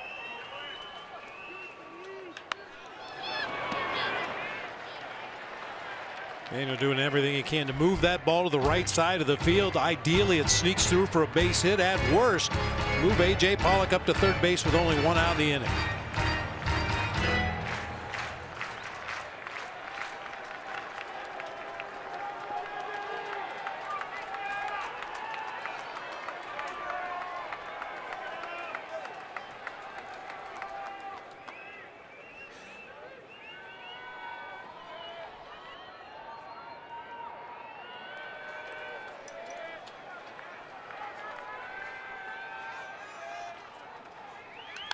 Oh-2 is fouled back at 96.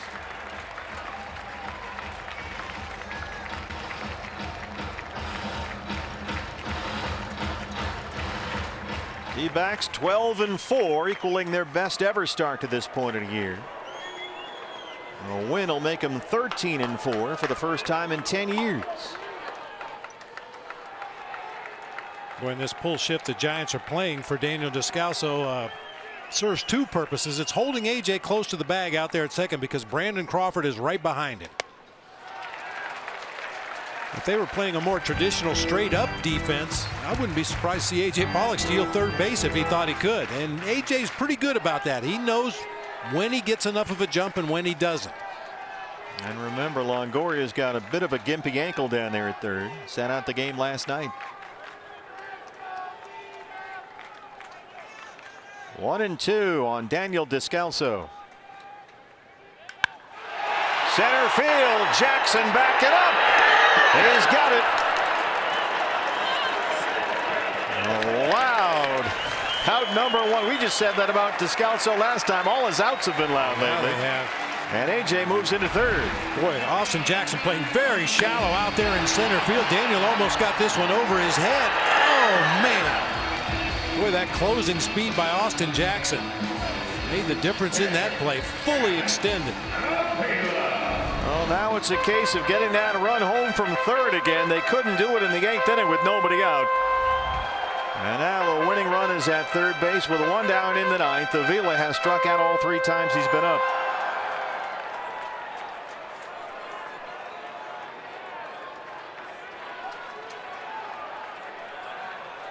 Infield creeps in for San Francisco.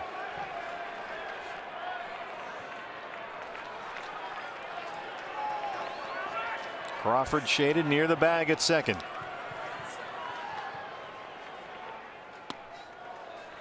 Here's that hard Strickland changeup. 87, 0-1.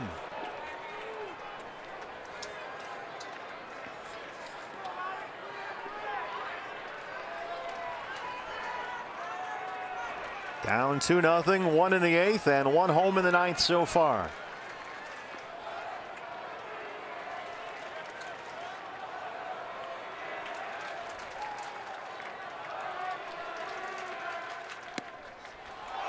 '94 right there. He's throwing strikes. And we talked about Strickland at AT&T Park last week. He has the same agent as John Smoltz, and the agent hooked the 2 of them up this winter, and they tightened up the grip on his slider. They changed the grip on his changeup, and he's been able to throw strikes much more consistently this year than he ever has in the past. 0-2 on Alex Avila. Got him on a high heater. 2 down.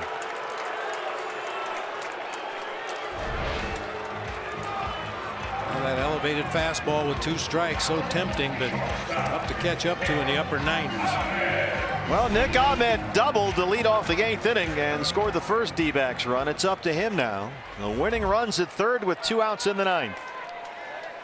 Nick tonight 1 for 3.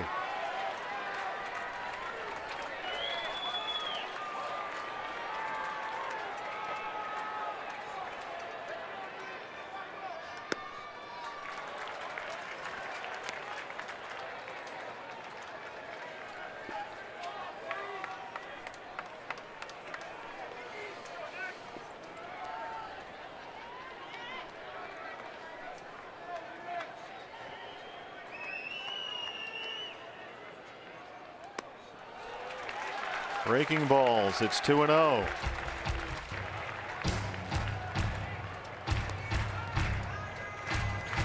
Only one previous at bat for Nick Ahmed against Hunter Strickland.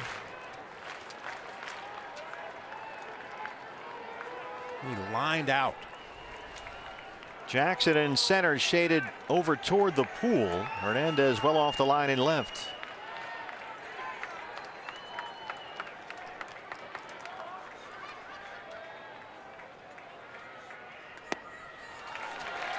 Sticking with a breaking ball, and it's 3-0. Dyson the on deck hitter.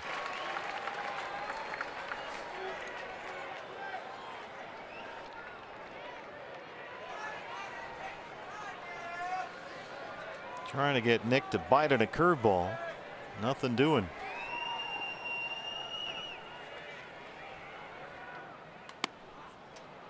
That's ball 4. He missed with a fastball, and here comes Gerard Dyson. Dyson had the RBI triple in the 8th inning. That produced the first D-back run. Sure looked like a pitch around. Sure did. 3 sliders off the plate low and away, and then a fastball off the corner away for ball 4. So Dyson's got the chance to be a real hero here. The only run that matters is Pollock at third with 2 outs.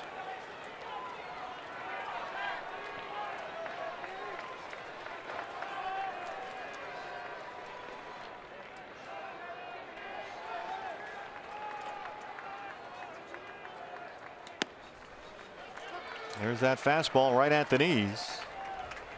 You know, you like the idea of Dyson in this situation. Anything on the ground, he's got a chance to beat it out for an infield walk-off single. Pollock with great speed at third. I was going to say they're not holding Nick on at first at all. Ahmed takes off.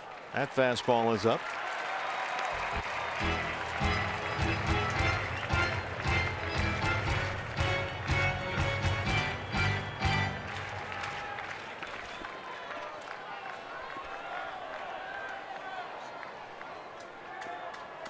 Pitcher's spot is up next. John Ryan Murphy is the on deck hitter. 1-1 on Gerard Dyson. Tried a curveball and missed. 2 balls and 1 strike.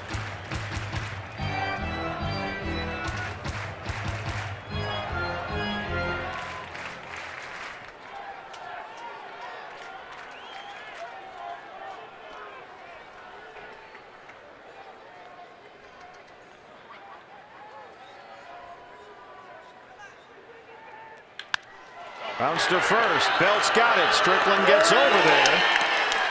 And they can't get Pollock home from third. But the D-backs get the equalizer. We head to the 10th, tied at 2.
couldn't get him home. In the 9th inning, a runner at third and 1 out couldn't get him home. And so it's 2-2 as we hit the 10th. And it's the D-backs closer, Brad Boxberger. As you said earlier, partner, it's been 5 days since Boxberger last pitched. He has a 14-game scoreless streak going all the way back to early September last season. And he's got his work cut out for him. McCutchen, Posey, Longoria 3, 4, and 5 in the San Francisco 10th. McCutchen a single in the 3rd. He's 1 for 4.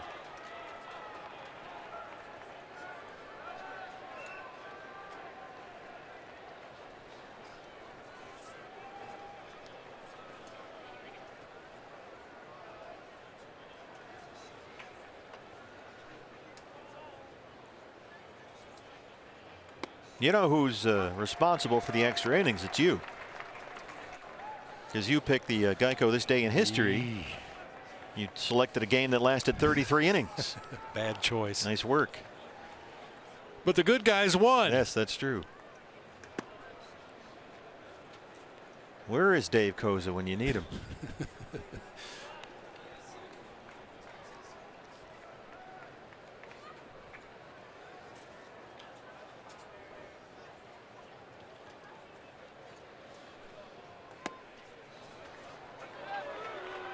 Now, Bob, some fans may be wondering, oh, okay, it's 2-2. Why is the closer on in the 10th inning of a tie game? Well, the idea is you want to save a tie at home. Since you get the last at bats in the ball game, you want to put a 0 up there in the top of this inning, give your team a chance to win it in the bottom. And McCutchen rolls one into center field.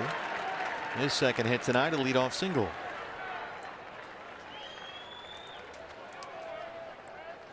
Catcher, Buster Posey has singled, walked, and scored a run tonight. He's 1 for 3.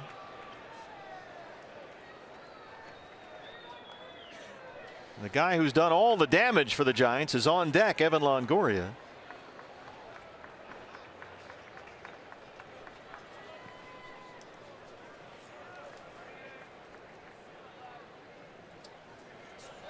Each team now with 8 hits.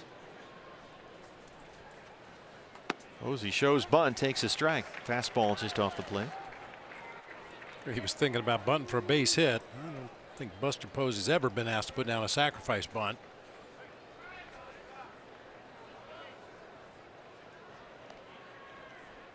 Checks in with Ron Wotus at third.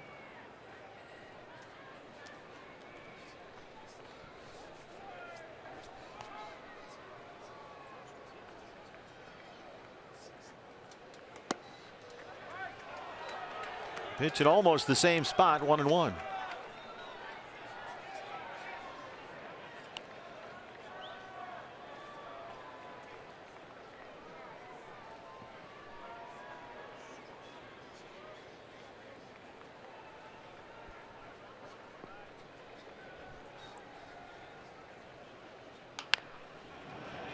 That is a foul ball at third, says Dan Bellino.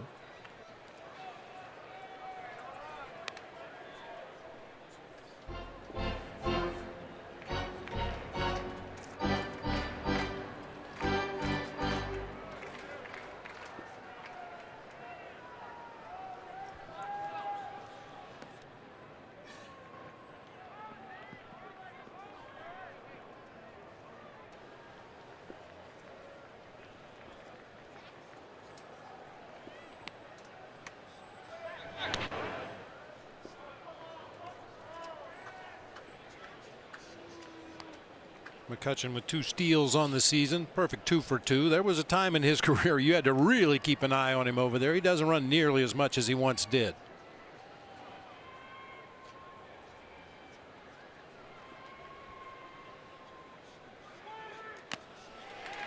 Boxberger strikes out Posey.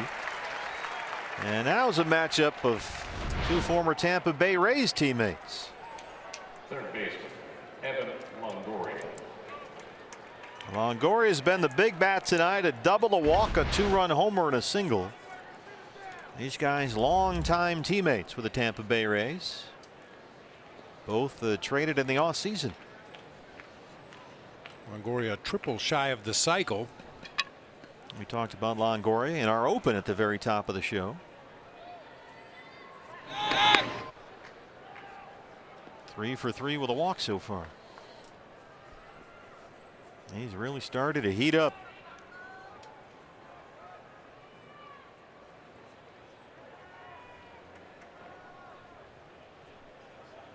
Came in hitting 204 on the year. He's now hitting 246.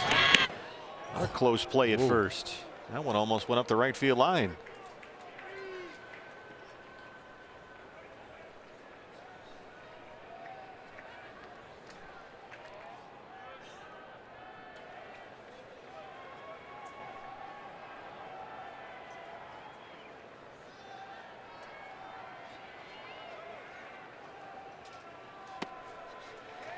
Fastball's right there.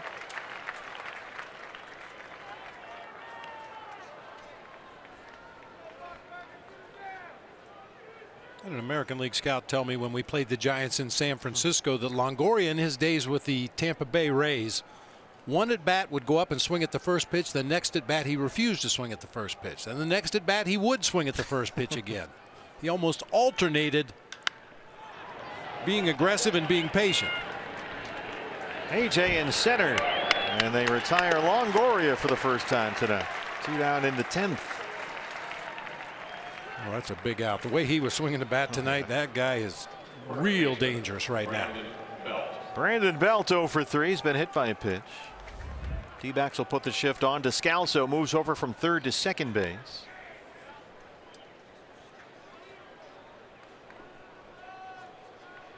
D-backs in the bottom of the 10th will have the pitcher's spot to lead it off, and then Peralta and Marte 9-1 and 2. You see the outfielders playing very deep right now. You want to try to avoid the extra base hit. That there goes McCutchen. That one is foul down the right field line. Nice play there by the Rocket. Roger Rakowski down there, a Golden Glover.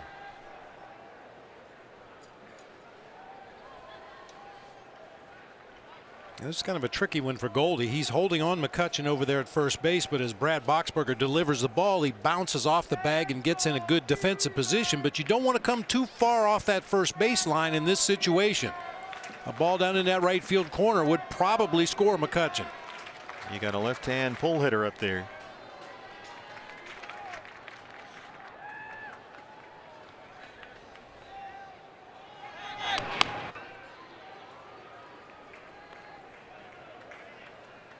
Well, here we are again late in the ball game, talking about a shift on Brandon Belt.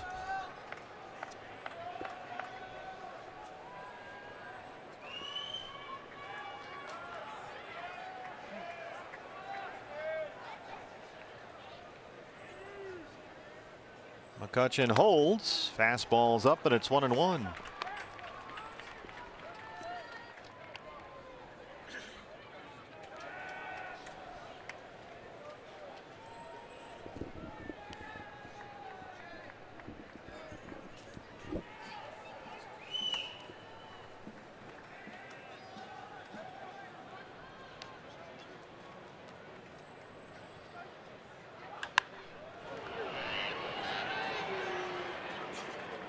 One and two. Boy, Brad Boxberger, one thing that's almost striking about him is his just sort of placid, calm, just smooth waters on a quiet pond out there somewhere. He never seems to get rattled. Well, certainly doesn't show it if he does get rattled. Exactly. 1-2 on Brandon Belt. McCutchen holds it first. Another foul ball.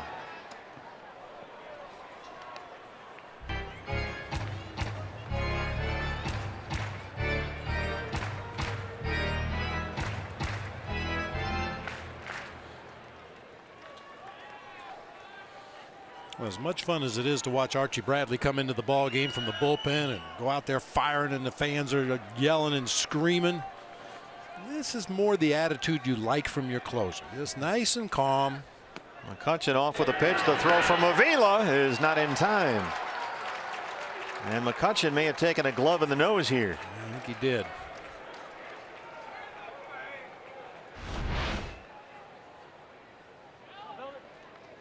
Oof. Well, obviously no intent on the part of Nick right there. He's just reaching down trying to touch any body part that's close to him, and that time it happened to be McCutcheon's face accidentally. And once again, not sure about the tag and the foot on the bag right there. What do they call that in hockey? A glove wash, where they just rub that glove right across the other hockey player's face. It's kind of like that looked like. Well, no damage done, thank goodness. These are synced up. Yeah, he's in there, I think. 2-2. Yeah, the replay made it look a lot closer than it looked like on the naked eye. Looked like he was in there easily. He's gonna have a fat lip tomorrow. Well, you got the go-ahead run down there. 2 outs. Tomlinson on deck. A full count on Brandon Belt. They take the shift off now with McCutcheon at second. Brandon Belt hits it high in the air, deep right field. Dyson at the track, at the wall, and it's gone. Brandon Belt off Brad Boxberger, and it's 4-2 Giants.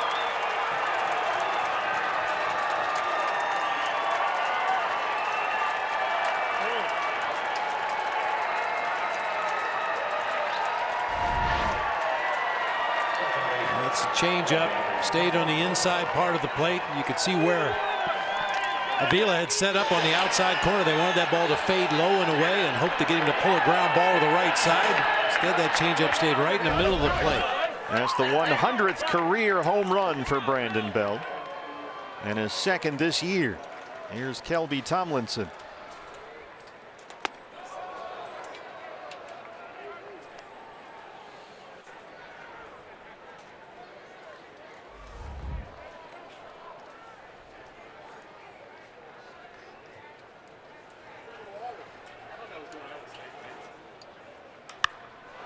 This one's hit deep to center. It backs up AJ. Well, the D-backs were down 2-0 before. They'll have to come from behind again as we hit the bottom of the 10th. 4-2 Giants.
Remember, their closer Mark Melanson is on the DL right now with a forearm problem.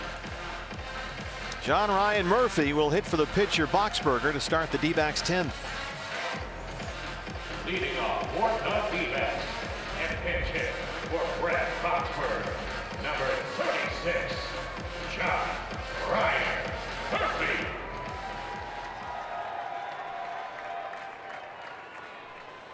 John Ryan, 235. He's homered twice this year.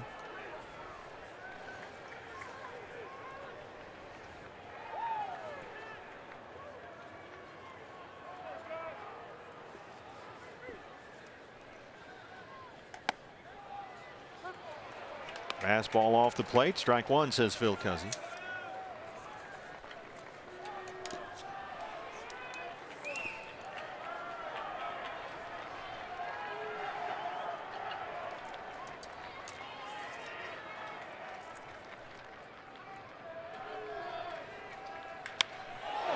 Center field, Jackson looking up. That ball is off the wall. John Ryan Murphy, another leadoff double for the Diamondbacks. That is the 4th consecutive inning they've hit a leadoff double. Hopefully they'll be able to capitalize better in this inning than they have in the past. Diamondbacks tonight have had a runner on third with less than 2 outs, 1 for 5, and the one was an infield hit by David Peralta that didn't score the runner from third base. John Ryan Murphy flexing his muscles once again. Straight away center field, halfway up the wall out there, another leadoff double. Goldie in the 7th, Ahmed in the 8th, Goldie again in the 9th, and now Murphy in the 10th. 4 consecutive innings with a double to start us off. Tying run at the plate, nobody out. Peralta has singled twice.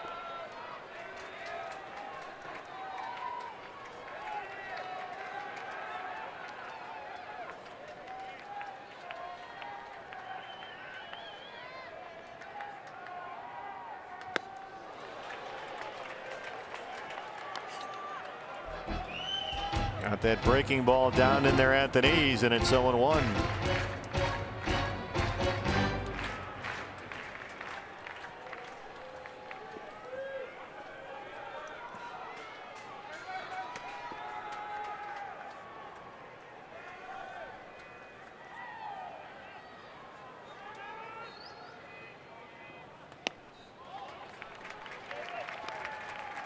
David 2 for 4 tonight. He's now hit safely in 7 straight games.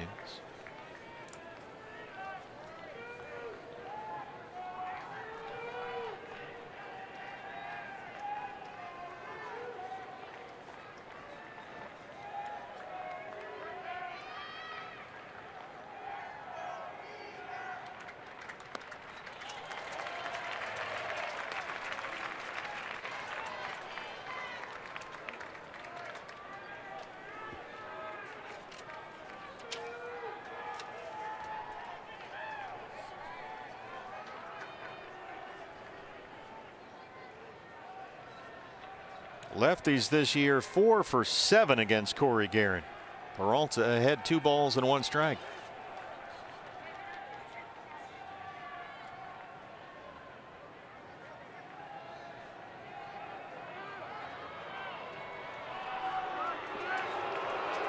It's not the first time a hitter's called timeout waiting for Corey Guerin to deliver the ball. This guy, he takes the pace of the game and sticks it in his back pocket. He's not in any hurry whatsoever.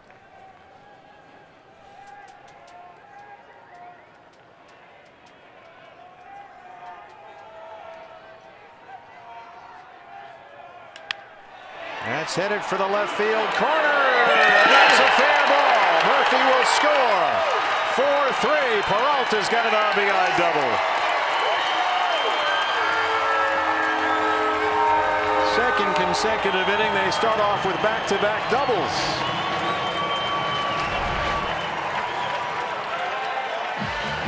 The sinker working its way away from David. It was probably off the plate away. Got just enough of it down that left field line.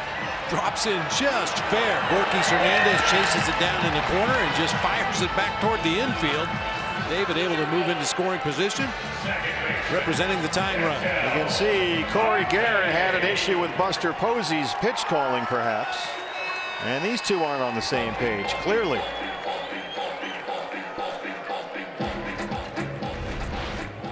Ketel Marte. Tying runs at second, winning runs at the plate. Nobody out here in the 10th.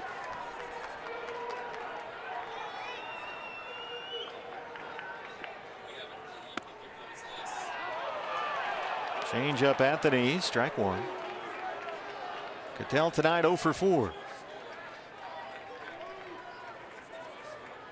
Well, just like Descalso back in that 9th inning, right now Ketel Marte's job, ideally drive that run home with something to the right side. If not, at least move Peralta to third. This is bounced to shortstop. Crawford quickly And David's in at third base. Here we go again, trying to get the run home from third. And here comes Goldie.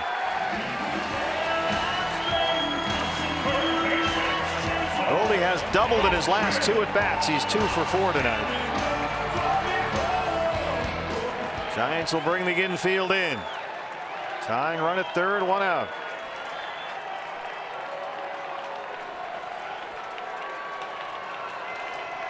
And they're going to give Goldie to walk and work to Pollock. I mentioned it earlier. Conventional wisdom is you don't ever intentionally walk the tying or potential winning run of a ball game. But Bruce Bochy has seen Goldie do enough damage to his team over the years. He doesn't want anything to do with it. Every Giant fan on the planet is screaming, "Walk him!" It's up to AJ, who had an RBI double in the 9th inning.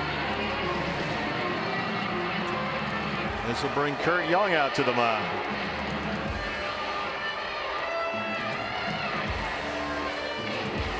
It was awfully quiet for 7 innings. It was 2-0 Giants. Chris Stratton was pitching a beautiful ball game. And then things just kind of got off the tracks here. It's been a very entertaining 8th, 9th, and now 10th.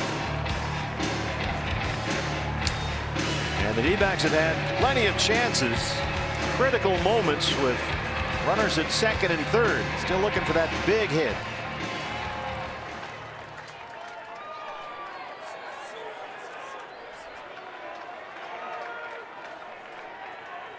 David Peralta with 1 out in the 10th. The tying run at third. Goldie the winning run at first.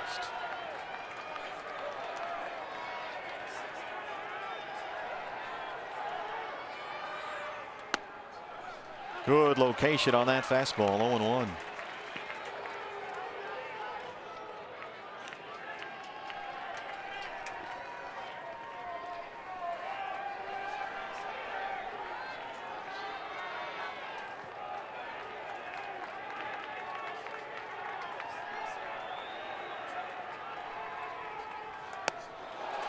Wow.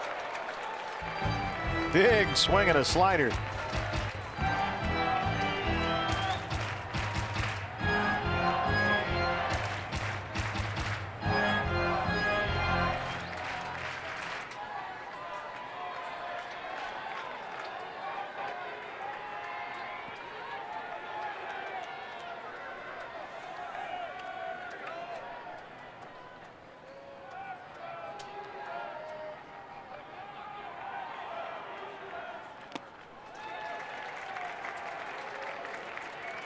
Another case, Bob, of something you talk a lot about, not getting your body out in front of that one, doing that kind of little backhand scoop with the catcher's mitt.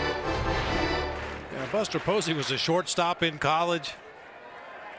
He got good hands. I mean, that's not the way you would teach a catcher to do it, but sometimes it's a lot easier on that pitch that's over in the left-handed batter's box to backhand it as you're shuffling over to your right than to try to get your whole body out there and square up.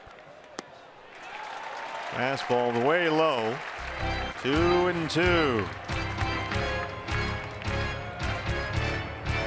Descalso would be next. He's hit the ball hard a couple of times tonight.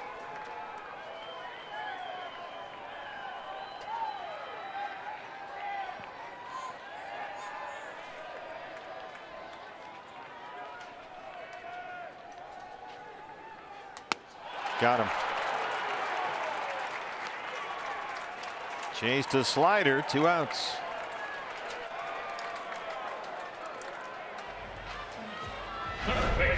Descalso and Guerin last August here at Chase Field.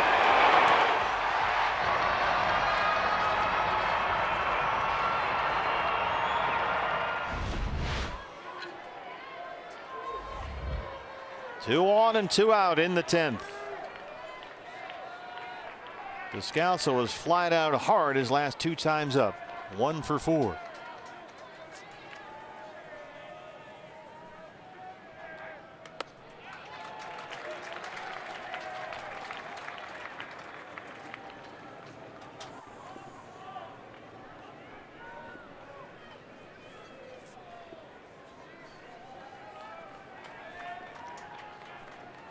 Tying runs at third, winning runs at first.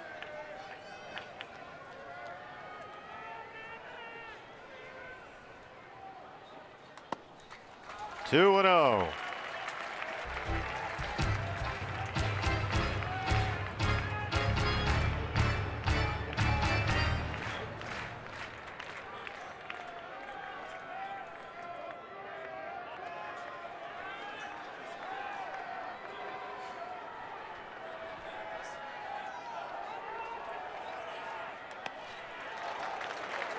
Aaron's all over the place here, 3-0. The on-deck hitter is Alex Avila, who's struck out all 4 times he's been up tonight.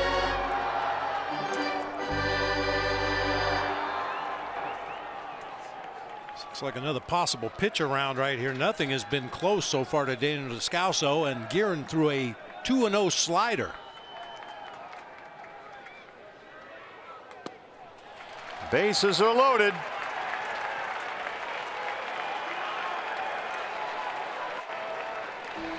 Well, that's the great thing about the game of baseball. It gives you a chance to redeem yourself. You constantly get opportunities to make up for some of your failings earlier in the ball game. A great chance for Alex Avila right here to forget those 4 strikeouts. Alex 4 for 31 on the year. Peralta is the tying run at third.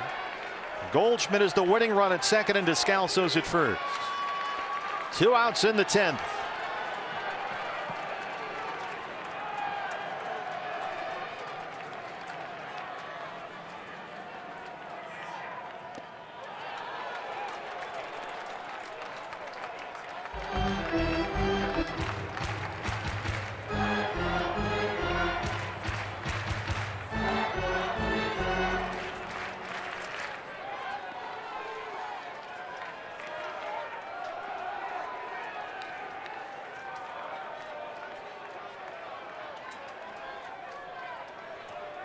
Avila had a single in last night's game. He homered Saturday in Dodger Stadium.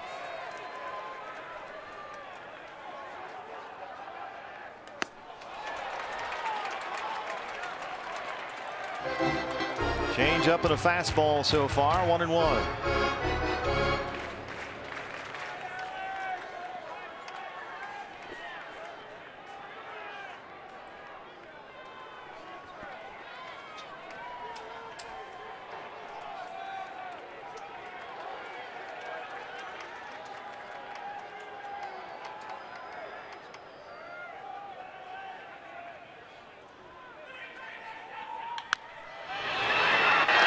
Belted first. Darren gets over there, and that's the ball game. Diamondbacks had so many chances with runners in scoring position late, but San Francisco holds on, and they even the series at a game apiece. And with a runner on third base and less than 2 outs, D-backs were 1 for 6 tonight, and as I mentioned earlier, David Peralta had the one hit. It was an infield single that didn't score the runner from third. A lot of moments to talk about. Todd Walsh standing by with Brandon Webb. Todd. Steve, thank you very much. And Brandon, this is a frustrating night for the Arizona Diamondbacks because of the math that Steve and Bob were just talking about. Yes. Plenty of opportunities here to end this thing, right? A ton of opportunities late in the game with a lot of extra base hits. Just couldn't get that extra final run in. I think the key is, though, not to slip away from the fact that they got it to that point, because frankly they were throttled for most of the night by an outstanding pitching performance. So lots to talk about here tonight. We'll get inside the Arizona Diamondbacks clubhouse. We'll hear from manager Torey Lovello. Kate Longworth is working, of course, the clubhouse, and Bob Brenly will join us in just a moment. So stick around. Diamondbacks Live begins when we come back.